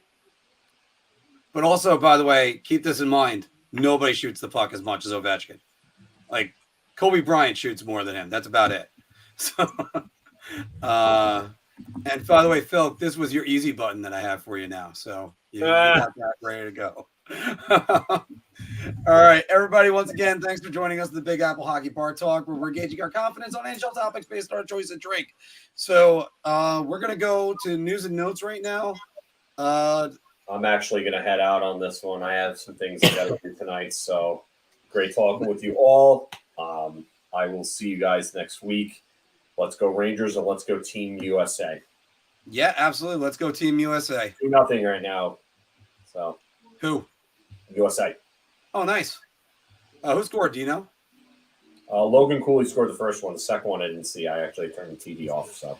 Speaking about guys that the Coyotes want to be good, Logan Cooley. Yeah, Logan Cooley. Could you imagine they get the guard with Logan Cooley and then who's the other one that they had that I was just thinking of? Dylan Gunther. Oh, God, yeah. Dylan Gunther. All right, yeah. Jeez. Quick, Phil, before you go, if it's Bedard and Logan Cooley, who's the better center matchups if they go up against the Seattle Kraken? What? Who would be the better centers? Like center depth. Oh, you mean who would have the better 1-2 punch in the future? Yeah. Talk about Matty Beniers and Shane Wright. Arizona at that point. Okay, just want to make sure. Yeah, all right. Lay up. There you go. There's the All easy right. button right there for you. Take Boom. care, everybody. See you later, Phil. All right. So we're probably going to go maybe about another maybe 5-10 minutes because I know you also have to get off. And I also appreciate every time you're up until 8 o'clock as well, Anthony. But so NHL news and notes. Well, I mean, I think it's noteworthy that, you know, you can make a case of Horvat's probably ahead, but 3 of the top 4 trade targets are all, you know, really kind of hurt now, right? O'Reilly, Tarasenko, and Patrick Kane left the game the other day, and, you know, he's going to be evaluated and see, you know, what's up with him. So the 3 of them are out. I don't think it's going to affect any of their trade statuses come the trade deadline. I think that, you know, at the end of the day, I think they'll all be traded, but I just think it's funny that they are all out right now. Hopefully not long term. Other than that, not really too much going on. News and notes. You know, David actually just brought up the Rangers did extend Jimmy Vesey. We didn't touch on that. 2-year extension, $800K. Listen, I've never been the biggest fan of Vesey, but I mean, I think he is fitting well in his role this year. I think when he first came into the league, you know, he was hyped, and I think he probably put a lot of pressure on him to be an offensive type of player and really put up a lot of points. Never really happened, bounced around. I think this time around with the Rangers, I think at this point in his career, he realizes that, you know, he's a bottom 6 forward that could just play well defensively and, you know, bring some jam. So good on him for getting that 2-year extension. I actually, and again, I think I really like the VC's signing. Every time I talk about him, though, it's comparing him to the ice time of Kakko and Lafreniere and Hedl. He's getting an obscene amount of ice time. And if you use him more as a depth player, then it would actually be like better for the Rangers. He can fill in on the top line every now and again. Don't make him a focal point. 18 minutes, that's just bad. Oh, 2-1. Bedard just saw that, yeah. Pete says any speculation on why Vrana was put on waivers. So Robbie Fabry, you have the news on this. Robbie Fabry was ready to come back from his ACL rehab, so they activated him, and they needed a roster spot. And they also wanted to get Vrana extend his conditioning assignment, essentially. So killed 2 birds with 1 stone. They got the roster space to move Fabry up, and they sent Vrana back down to Grand Rapids where he could get some more games in. I knew he wasn't going to get claimed because of his salary, and I also think that, you know, other GMs had almost like a gentleman agreement there with Yzerman that, okay, because everyone's surprised. Why is a player as good as Vrana on the waiver wire? And I think it was for that reason, and teams knew that, and they weren't going to do Yzerman like that. So Vrana, you know, we don't know what he dealt with, but, you know, he needed some help from the players' assistance program. You know, hopefully, you know, for Detroit's sake, he comes back up, and he's a big contributor for him. So I think he'll be up in maybe another week or so, and he'll be scoring goals. That's what he seems to do, Mark, every time he's in the line. I mean, hell, he only played 2 games for the Red Wings this year, and he had 2 points. So he's a guy that just scores goals and produces points. He's a really good player. Anytime anybody goes through the NHL assistance program, I always wish them the best. You're admitting that there's a problem. You need to go get it taken care of. That's the number one thing that matters. Nothing matters on top of that. We already talked about this with Hamlin. Just that's the number one thing. Sports comes second. Yeah. Now, once he's fine, though, you know, they got to make sure that they bring him back in the lineup, and then he's going to produce. The kid's just got ice water in his veins, and I thought about that all the way back to when he was huge for the Capitals in the Stanley Cup Finals in 2018, and you know, he's going to be a damn good Red Wing. Hopefully, it's just a speed bump. That's it. Boom, boom, and it goes right back to it. Because the Red Wings could be scary in a few years, maybe next year, as early as next year. So. Yeah, they definitely got some good pieces. You know, Moritz Seider's not having a good year this year as he had last year. Still fabulous defenseman. Not worried about him. But I feel like he hasn't played as well as he did last year. No, but Ronik's playing well, so. Yeah, Hronik, yeah. And then the Red Wings have an interesting decision to make with Dylan Larkin. Dylan Larkin can be an unrestricted free agent this summer. You know, the Red Wings, they're likely going to miss the playoffs. So, you know, if he's not signed yet come the trade deadline, you know, what do? Would they entertain trading Dylan Larkin? A lot of teams would line up for him. I can tell you that much. Mm-hmm. A lot of teams can line up for him. I'll tell you this. I use this example with a lot of other guys. Say, for instance, like when we'll talk about Jacob Trouba this season. Well, if the Rangers want to trade Jacob Trouba, they can get him to waive his no trade clause. He ain't waiving it. He ain't waiving it this year or next year. When it's a limited no trade and he's got basically no choice, then he'll go. Because when you go through a rebuilding process, when the team is good, why would you want to move on? Like, it's just that. Like, when the Rangers were coming out of the rebuild and that they ended up buy out Henrik Lundqvist, he wasn't going to waive his no trade clause. I mean, there you go. So that Dylan Larkin is sort of like that same situation, though, Anthony, where I think Dylan Larkin is going to look at it and go, we're coming out of this. I want to stay. Yeah, he might. Yeah, he might want to see it through. And the Red Wings have cap space to play with, so it shouldn't be too much of a difficult negotiation. So I think he will stay, but believe me, Yzerman's going to get phone calls on him come the deadline if he's not signed yet. Re-entry waivers were eliminated. I can't remember. Maybe it's been a good 3 years since re-entry waivers was taken out of the game, where you'd have to go through waivers to call someone back up. But yeah, I don't know when, David, for sure. It was a few years ago. Like, that used to be the thing, because that's how Sean Avery became a Ranger again, because of re-entry waivers. Yeah. Because they expected him to be called right back up, and then they ended up getting that. So, I mean, this would be the definition of a hockey trade, but what incentive does Detroit have for that? Because I don't see Bo Horvat extending in Detroit. You would have to sign the extension right away. Yeah. And let's not forget, Detroit is called Hockey Town for a reason. So players will want to go there. Yeah. It's just I'm not the biggest. It's a trade Vancouver would make, because Larkin's still young enough to fit in with their retool or whatever they're doing there. But from Detroit's, I don't think Horvat would re-sign with Detroit. So I wouldn't see that happening. I think Bo Horvat is going to be traded, and I think the Canucks are going to get a lot for him. I mean, he had both goals last night for Vancouver, and they were great. Yeah. One was a textbook deflection. The other one was a rocket from like the bumper spot. It's a great thing he's totally distracted by his contract talks, by the way. He's got 28 goals.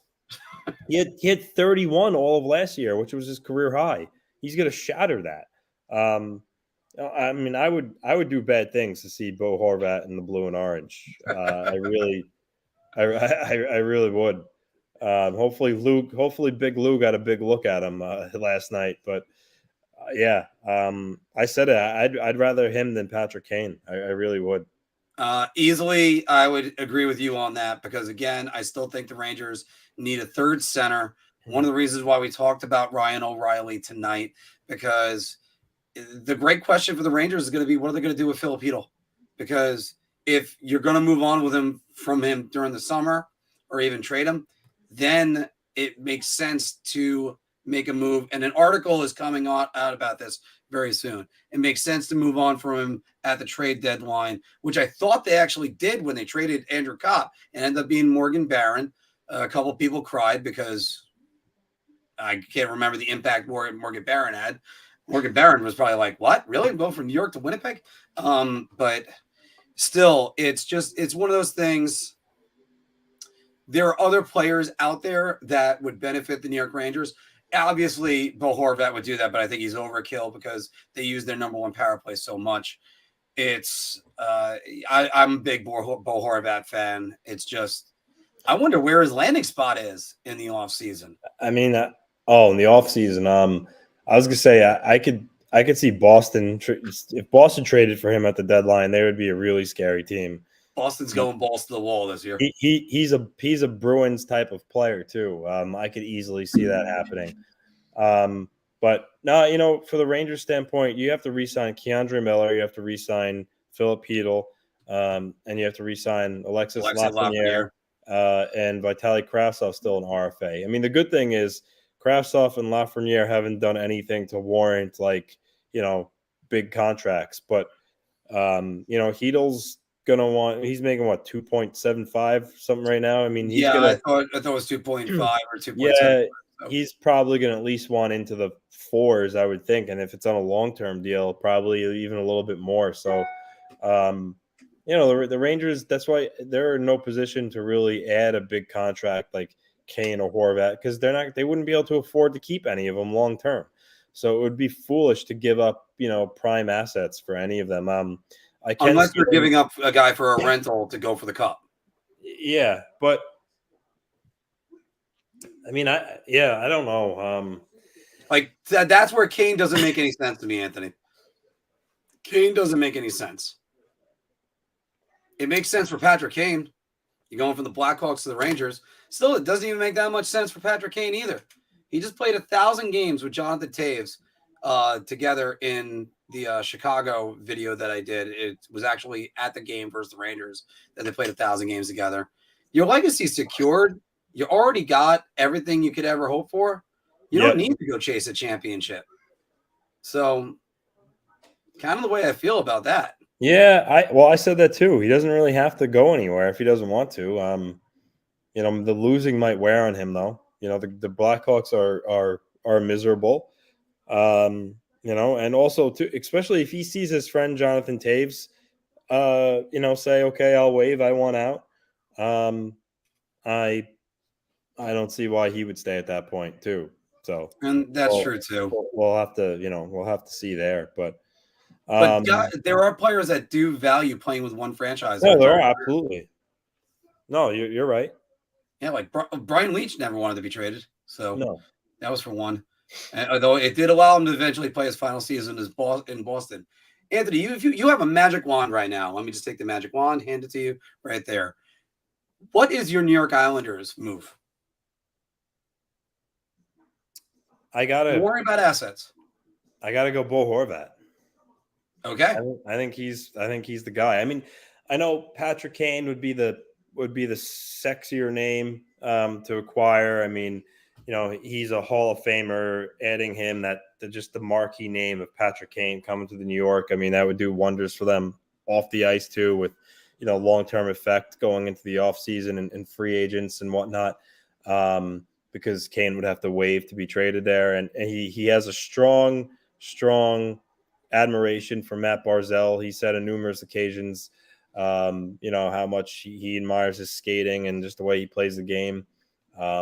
So the fit is there, and I do think Patrick Kane would consider coming to the island. I just I don't know. Kane can score goals, but he's more of a playmaker too, in my opinion.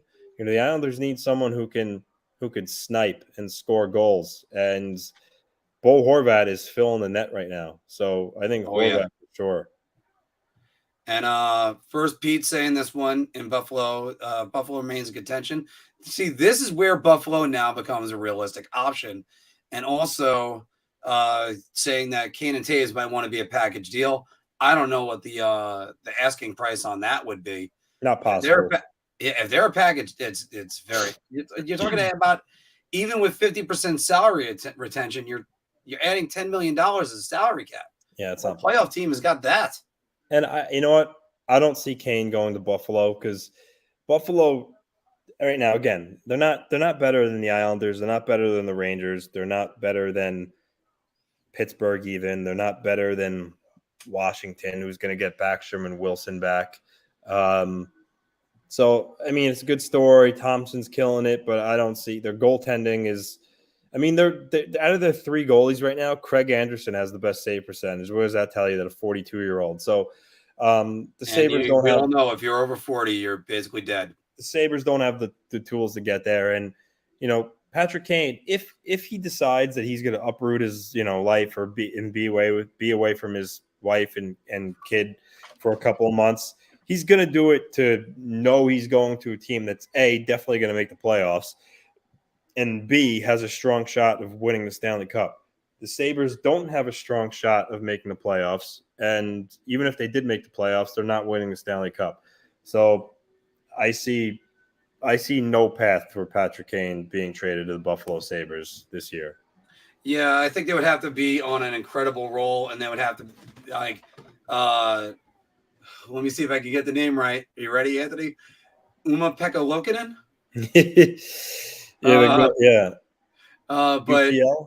UPL. I mean, and by the way, the funny part is the way I'm trying to remember that name is obviously Uma Thurman, Pekka Rinne, and Kristiina Lokinen. So, I mean, yeah. By the way, Terminator 3 was the worst one out of all of them. But it's one of those things that they'd really have to show a strong case. By the way, great job with what Don Granato's doing over there, especially that they're not made to be the most talented team. And look at what they're doing. They're developing players. I mean, we talked about Dylan Cousins, comparing his stats to Alexis Lafreniere, because one of them gets to play with Tage Thompson, the other one gets to play with Philip Hedl. That's a different story, but it's just call him Justin. No, I'm not going to do that just yet. But I mean, they're doing such a great job. They're on an upwards trajectory. Yeah, that's what really matters in Buffalo. They also got their goalie of the future in the pipeline with Devin Levy. He put up great numbers last year in college. Yeah. And if he actually puts up those numbers, how are you doing, John? If he puts up those numbers in the NHL, well, it's unreal to put up those numbers in the NHL. Anything like those, man, the Buffalo, we might look at that summer of chaos and think that Kevin Adams, I almost feel like I have to apologize to Kevin Adams.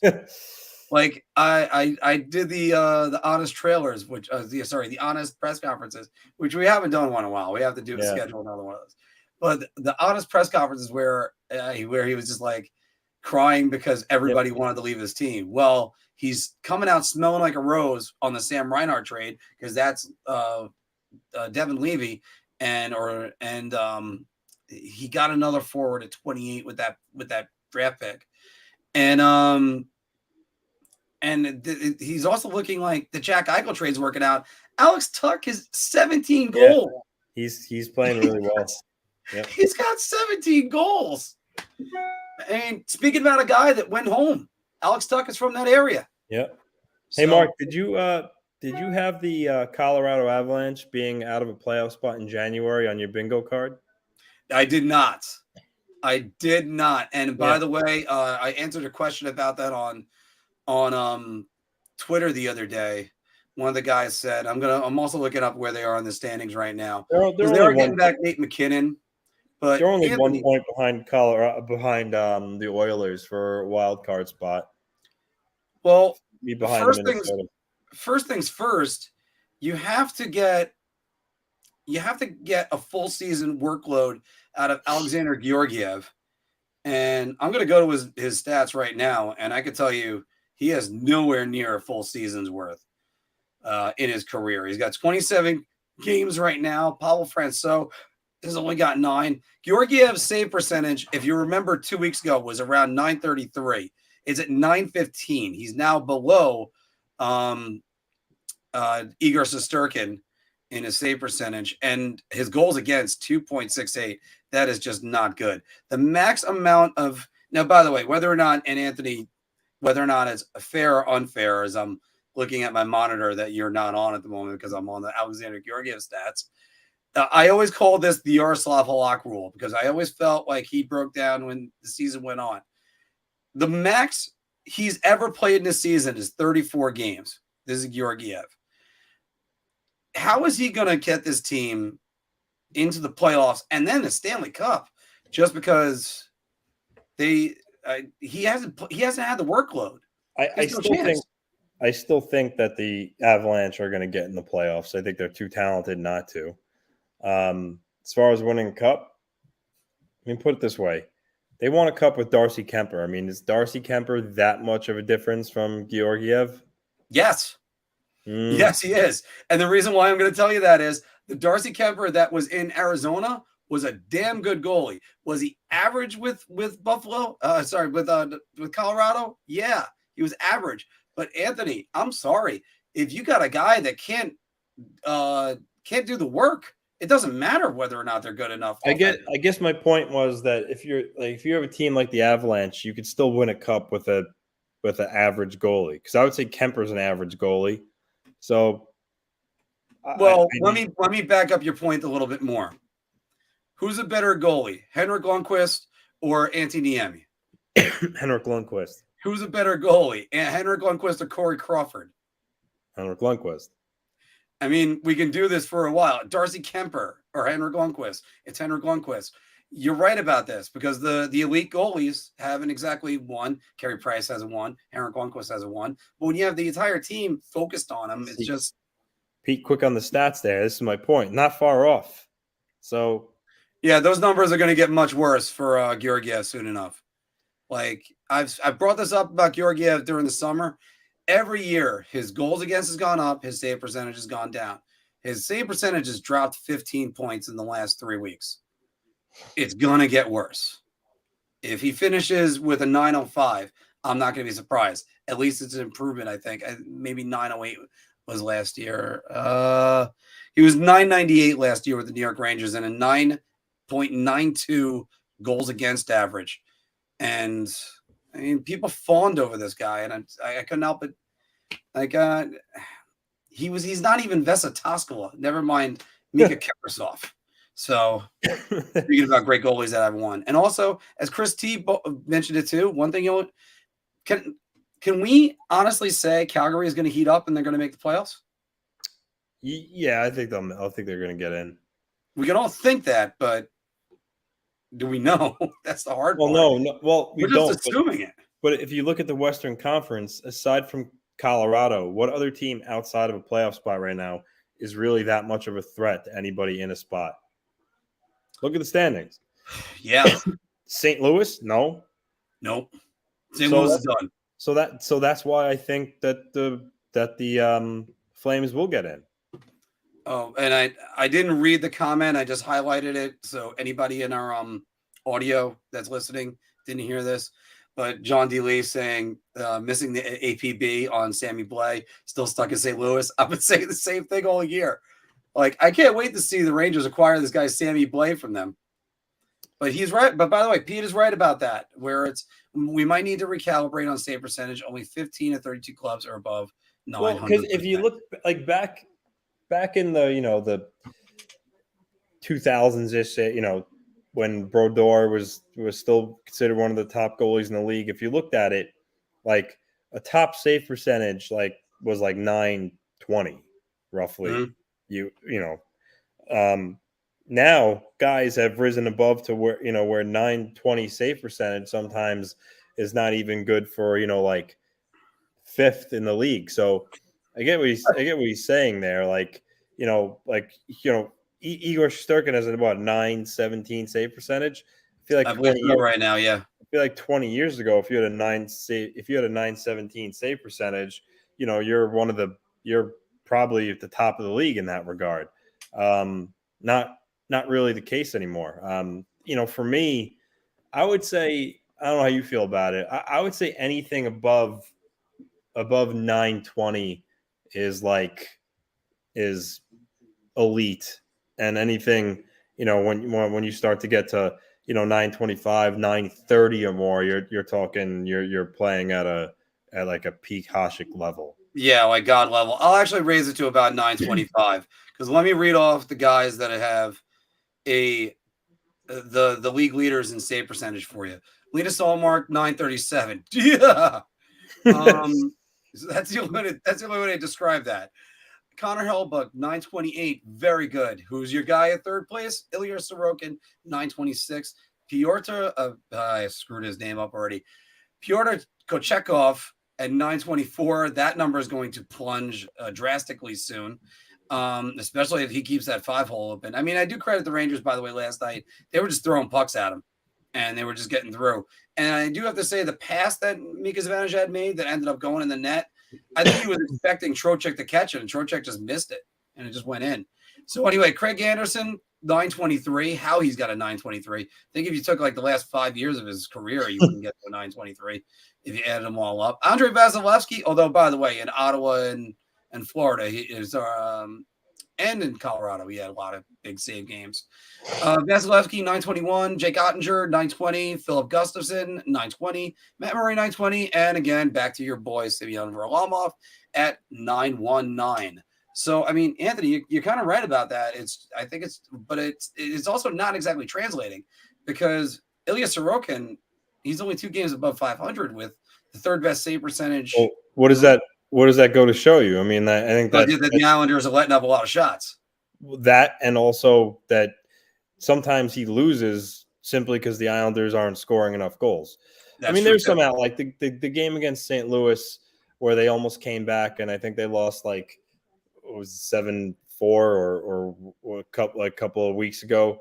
They came back. I think it might have been 7-4. But where he let up that stinker, and then the Islanders responded. And if it weren't for that, maybe they would have ended up like getting a point.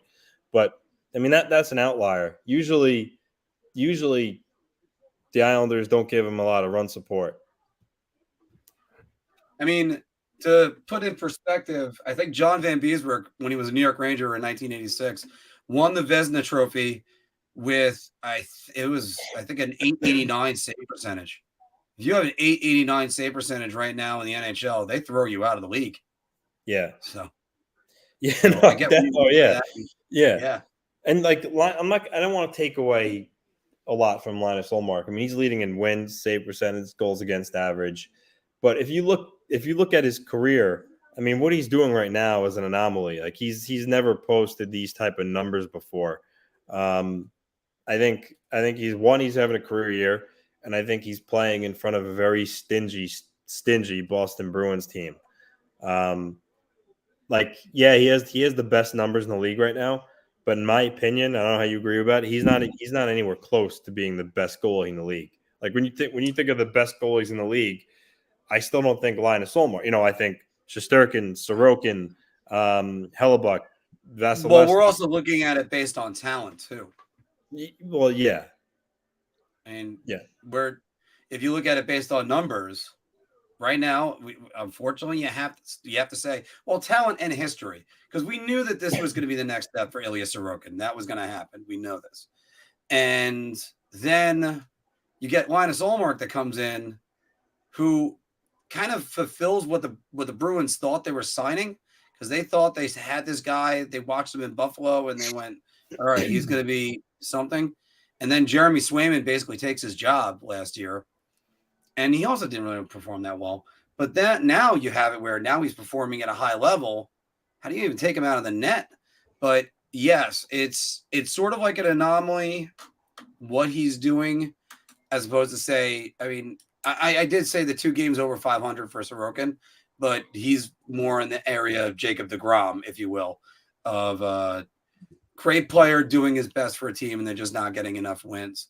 So that's as now, and Connor Hellebuck having a great season. But by the way, he already has a Vezina, so that's not really going to help him at all, especially now. I mean, I kind of said this before. I think there's sort of a feeling now. If you got one trophy, we don't need to hand you another one unless you really, really earn it. And I mean, Roman Josi, who was already a Norris Trophy winner, should have won the Norris Trophy last year. Sorry, Kel McCarr, you're going to have multiple Norris Trophies, even in the parameters that I just said. But I still think it was Roman Josi's Norris Trophy last year. Although that being said, Kel McCarr is also on my fantasy team. I would appreciate it if the production would kick up a little bit more. I do not have it on yet, guys, and I actually would like to watch some of the games soon. So we're gonna go a couple more minutes. We'll see whether or not Anthony can come back on. Yeah, I'm gonna. Oh, there he is. All right. Well, here's the thing. Which goalie tandem is better? David said we clicked the same one at the same time. All I'm going to tell you about that is look at Swayman's save percentage, and then tell me which tandem. I mean, I'm not being a homer here, an Islander fan, but Varlamov. Obviously, we know Ilya Sorokin; he's elite. Varlamov has a 919 save percentage. We all know Ullmark's having a great year, but take a look at Swayman's statistics, and that tells you all. That gives you your answer, really, in my opinion. Well, I think it's no contest. It's the Islanders tandem better because Varlamov still he's a starting goalie, and you know what? By the way, you got to credit the work that he's put in, Semyon Varlamov, because he's taken to the backup role.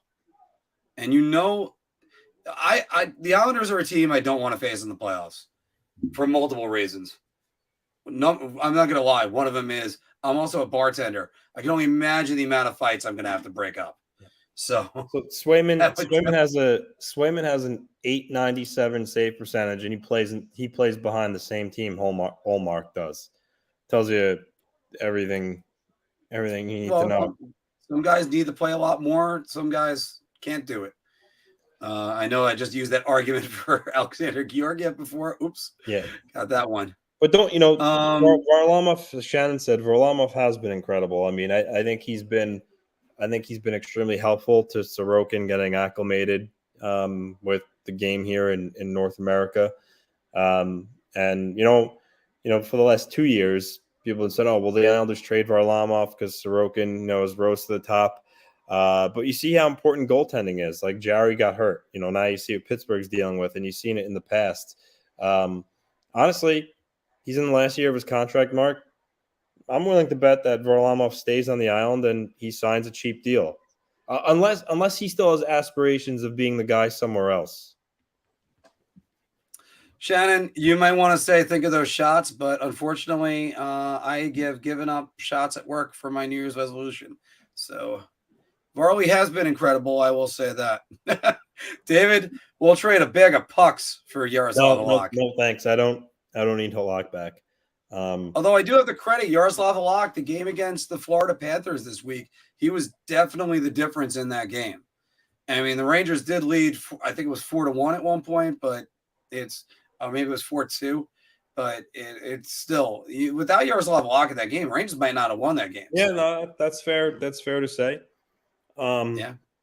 And Mark, what's your thoughts on? So obviously, you saw what Shesterkin did last year in terms of his numbers, his save percentage. This year he's at 917 or 916, I believe, one of the two. So do you think do you think last year was an anomaly and this year is who he is, or you think it's somewhere in between? What are your thoughts on? I think he's actually a little bit closer to last year. I think he's pressing a little bit right now. And it's not that he's not as bad as he was at the beginning of the month. His confidence was very shaken last month, and that was one of the reasons why we were sounding red alert the entire time. I read David's Halak comments that he has down there. So as far as Shesterkin goes, he's not a 917 goalie. He's definitely higher than that. I understand he was at God level, but I think he was just playing with so much confidence that nothing was phasing him. The first 3 games of the Penguins series, the first 4 games, I should say, really kind of got there with what I thought he was gassed. I think we might be seeing the workload, or he might be adjusting right now. That could be one thing, but we're starting to see him sort of return to form. I mean, he's not fantastic, but he made a bunch of really good saves, especially on Seth Jarvis at the end of last night. So he's definitely him and Sorokin are comparable goalies. I know I've gotten in the argument the last couple of days with, Ilya's better than Igor. Is he? Because Igor's got some hardware. But I'll say this. And I know, but Anthony, let me say this. It's only a matter of time until Sorokin's got one himself, because I think I think last year there's no question that Igor is better. This year, I know Shesterkin has the wins on him, but in terms of statistics across the board, Sorokin's better this year. They're both high level elite goalies, and I think put it this way, if Lou would say no to a Sorokin Shesterkin swap, and Drury would probably say no because they like their guys. So They're both Yeah. Elite goalies, and The way that it was scouted when they were coming into the league together, it was Sorokin is the better athlete, Shesterkin is the better goalie. And you could see on display both of those times where Sorokin's athleticism covers up if he's off his angle at all. And sometimes where you can see where Shesterkin is just in position or able to get into position a little bit quicker. I think that assessment can be made for both of them. These Russian goalies that they're putting out recently, Anthony, I said this for years. You got all the talented Russian scorers. Where are the Russian goaltenders? And now you're seeing a bevy of them coming out. Kochetkov is real good. I actually think he might be a real difference maker for the Carolina Hurricanes. No, definitely. And for sure. and obviously Vasilevsky. Yeah, and Vasilevsky, his numbers in the regular season the last 2 years haven't been as good, as Igor or Ilya, but come playoff time, he's still the czar, if you will. You can't take that title away from him. He wins big games. But yeah, I think they're pretty even. They're both capable of stealing games. And look at last year. I mean, what Sorokin did last year on a bad Islander team was just super impressive.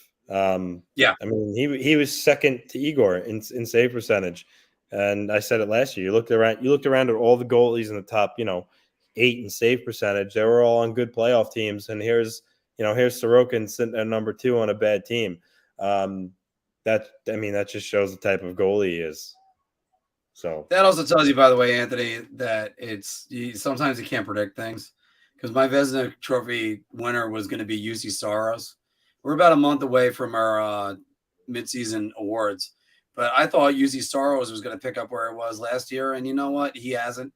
But Sorokin's made that jump instead, and that's what you got to love about watching guys like this. Like, he made a couple saves that I was like, I thought that was in the net, and you end up at the bar looking at the TV, just going, oh. Yeah, he made one and lost to Seattle where he's laying on the ice, like his stomach's on the ice, and I think it was Bjorkstrand that had the puck at the side of the net. He had the whole net, and Sorokin just lifts. I don't know if you saw it. He just lifts his pad up in the air just enough to make the save, and I'm like, I mean, that's the type of stuff that he does seemingly on a nightly basis. He just makes a save he has no business making. I think a little bit of that, by the way, comes into the Dominik Hasek influence. You see a lot of these guys use the Dominik Hasek. You're just never out of it. You just get in and look. And Sorokin will, let's talk about his greatest save is probably the St. Patrick's Day save on, I want to say it was Mika Zibanejad. He rifled a one-timer and he just reaches back and bats it into the crowd with a stick. That was Panarin. All right, then it was Panarin then. So either way, it was just unbelievable on these. By the way, David's bringing up a good point. It's all those Bullen Wall fans growing up. And by the way, Anthony, that's such a great nickname, the Bullen Wall for Nikolai Havik-Bullen. Go ahead. ESPN Plus. That's how I watch all the out-of-market games. They have the package with Hulu and Disney Plus. So, yeah. I don't know about you, Mark, but that's how I watch out-of-market games. That's how I watch a lot of these too. Yeah. And look, I know it's a low-hanging fruit. Leah Hextall is just not my favorite. That's all I'm going to say about that. Like, she was brutal in that game the other night. I couldn't. I mean, it was bad. Yeah, I mean, there's plenty. I mean, let me change around, because last night Brendan Burke wasn't doing the Islanders game, and I think he's Alan Furing, the Bridgeport guy. Which, by the way, no disrespect to him in any way. It's when you talk about guys that are among the best, and they are among the best. Like I can listen to Kenny Albert all day. Kenny Albert, I know people complain to him about me. I'm like, I won't hear it. Kenny Albert is armed with facts. He's an amalgamation of every great announcer that he's ever known. And that guy could do anything any day of the week. I'm happy to listen to him during the Winter Classic. And I think the TNT gets Stanley Cup Finals this year, too. Yeah, because ESPN was last year. I think they're alternating. Yeah. But Mark, before I head out, I just want to switch gears real quick. And, now that the NFL is down to week 18, the last week of the season, two things. How are you feeling about the chances of your Dolphins making the playoffs? I'm more skeptical that I might have a date this week. Or optimistic I might have a date this week than the Dolphins making the playoffs. It's just not happening. It's not going to happen in any way, shape, or form. Well, why they why have do you say blown their chance. Why you say who do they play? The Jets? They play the Jets, but it doesn't matter. They need to win, and the Patriots need to lose. Now, by the way, I have no idea what the Bills' mindset is going to be. Patriots are playing Buffalo, so that could be an easy loss for the Patriots. You could talk about a team that's either going to be trying to pay tribute to their teammate or a team that's emotionally spent and that hasn't had much practice. That's true. I guess that's true. But I mean, none of us know what's going to show up on that field this week. Yeah. And I almost think it's unfair to the Patriots, never mind the Bills, that the Patriots then have to play this game against them. Like, there's so many factors with this right now. I can't believe it. But Anthony, the Dolphins had many chances. They did. They lost 5 in a row. Yeah, no, they did. They made their bed now that they're lying it, but they still have a glorious chance because they should beat the Jets. And all things considered, the Bills should beat the Patriots. Yeah. Well, then you also have to worry about the Steelers. The Steelers are 8-8 too. I believe the Steelers can still make the playoffs too. Yeah, but they need a Dolphins loss and a Patriots loss and a win. Yeah. That gets them in. All 3 teams lose, then the Patriots go in. And my last think question was one of the scenario. Obviously the concern is for Damar Hamlin, and rightfully so. Yeah. But how do they determine now who's going to be the number 1 seed in the AFC? Because they're not, as you saw, they're not making any changes right now to Week 18. So how are the Bills going to play that extra game? Because that extra game is going to determine who has the number 1 bye. The Bills or the Chiefs. Because I mean, you have to be fair to Buffalo. I mean, because if Buffalo would have beat Cincinnati, they would be tied with Kansas City. They have the tiebreaker. So I think it would come down to win percentage. So all Buffalo would have to do is beat the Patriots, and they have the bye in the number 1 seed. But if they don't make up that game, then what happens? When do they make up that game? That's why I think actually it's a tough call. It's only Wednesday. They could still do this. I think the NFL should have canceled all games this week and moved them all back a week. And you then lose the bye week. You lose the bye week for the Super Bowl then. I think that's what they should have done. Because I think I still think you need to play that game. I know David's saying with any luck both the Chiefs and the Bengals lose. And yeah, that's true. But yeah, it's going to be interesting how they play that out. And look, again, I'm going to repeat what I said at the beginning of the program. Nothing matters except the health of Damar Hamlin. That being said, there was a lot about that game. We're already talking about different seedings, the chances of 3 different teams that could get home field advantage, and also, yeah, I mean, as folks said, don't be about your fantasy teams or your gambling pools, but it's stuff that is all still a factor.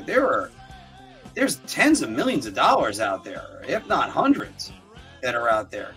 But again, nothing matters except for the health of Damar Hamlin. I mean, that's the only thing that could possibly even matter on this.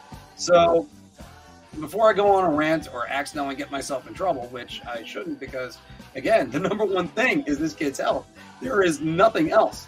Everything else is irrelevant.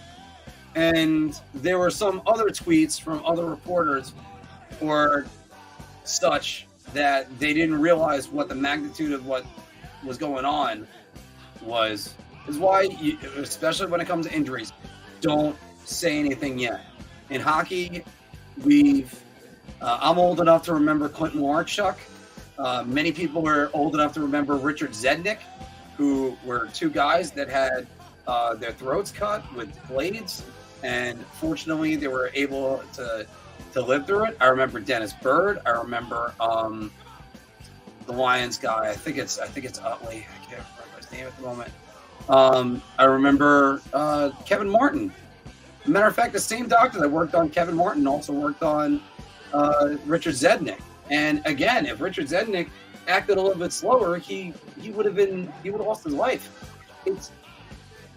It's amazing when you end up thinking about stuff like this, how crazy it could be. And the guy that was hit his head on the ice on the North Stars. Actually, that one I don't remember. Yeah, it was Utley. Thank you, Frank. And by the way, welcome to the show. But it's crazy, all the ramifications they talk about with these things. And again, nothing matters except this kid's health. Dave, that's where the Bill Masterson order comes from. That's amazing. Thank you. It's one of those things.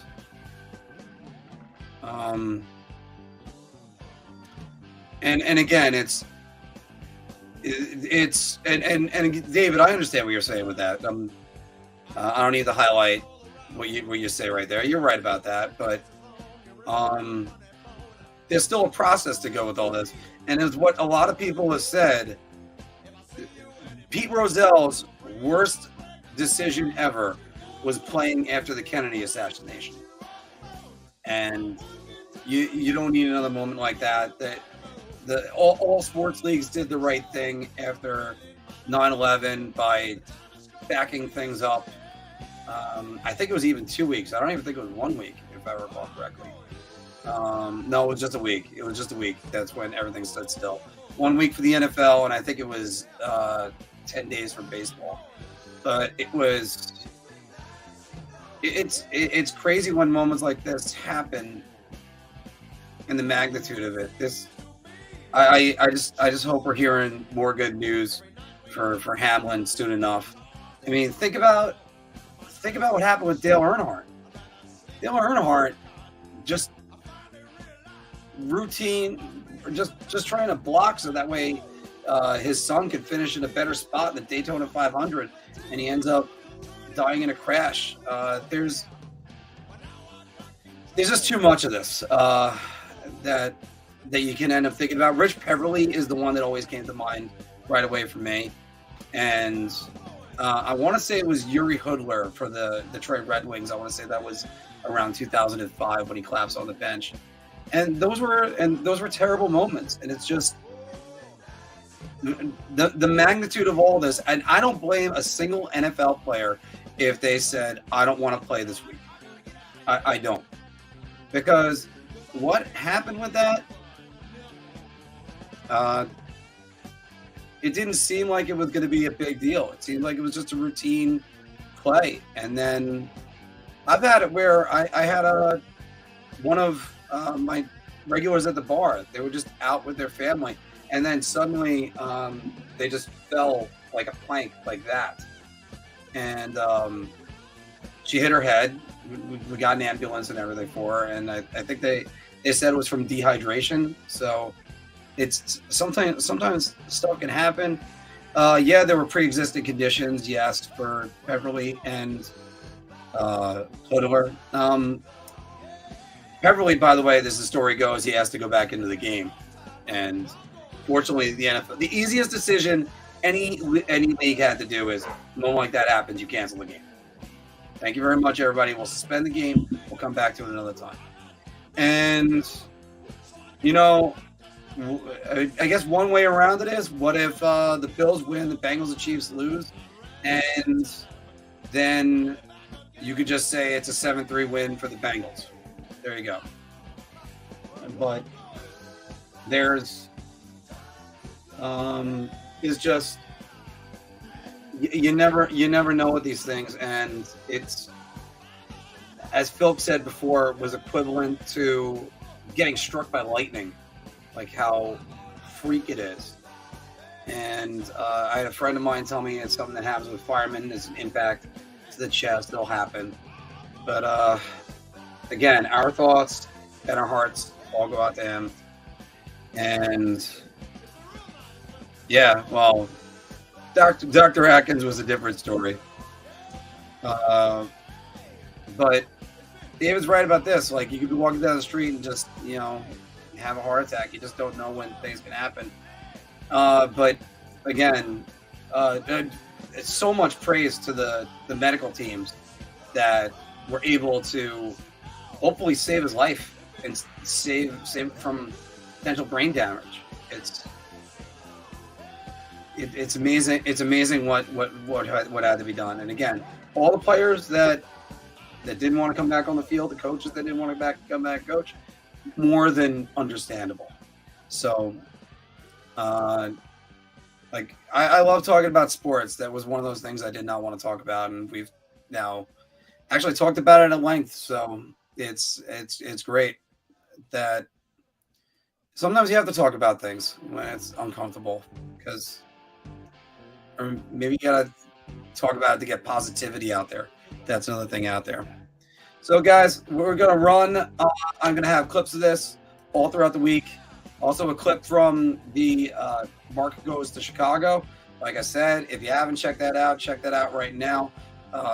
The Buffalo one is going to be interesting. I got a buddy of mine that went to UB, and hopefully we're going to have more of a day around there, because I think we're going to get there at about 11:30, check into the hotel, and then go walk around Buffalo for a little bit.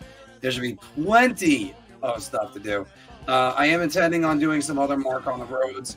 One of them that's going to be interesting, the NYPD versus the FDNY game. That's what we're planning on doing this year. I'm going to have to try to figure out some creative ways off, on top of all the other things I got to do with that.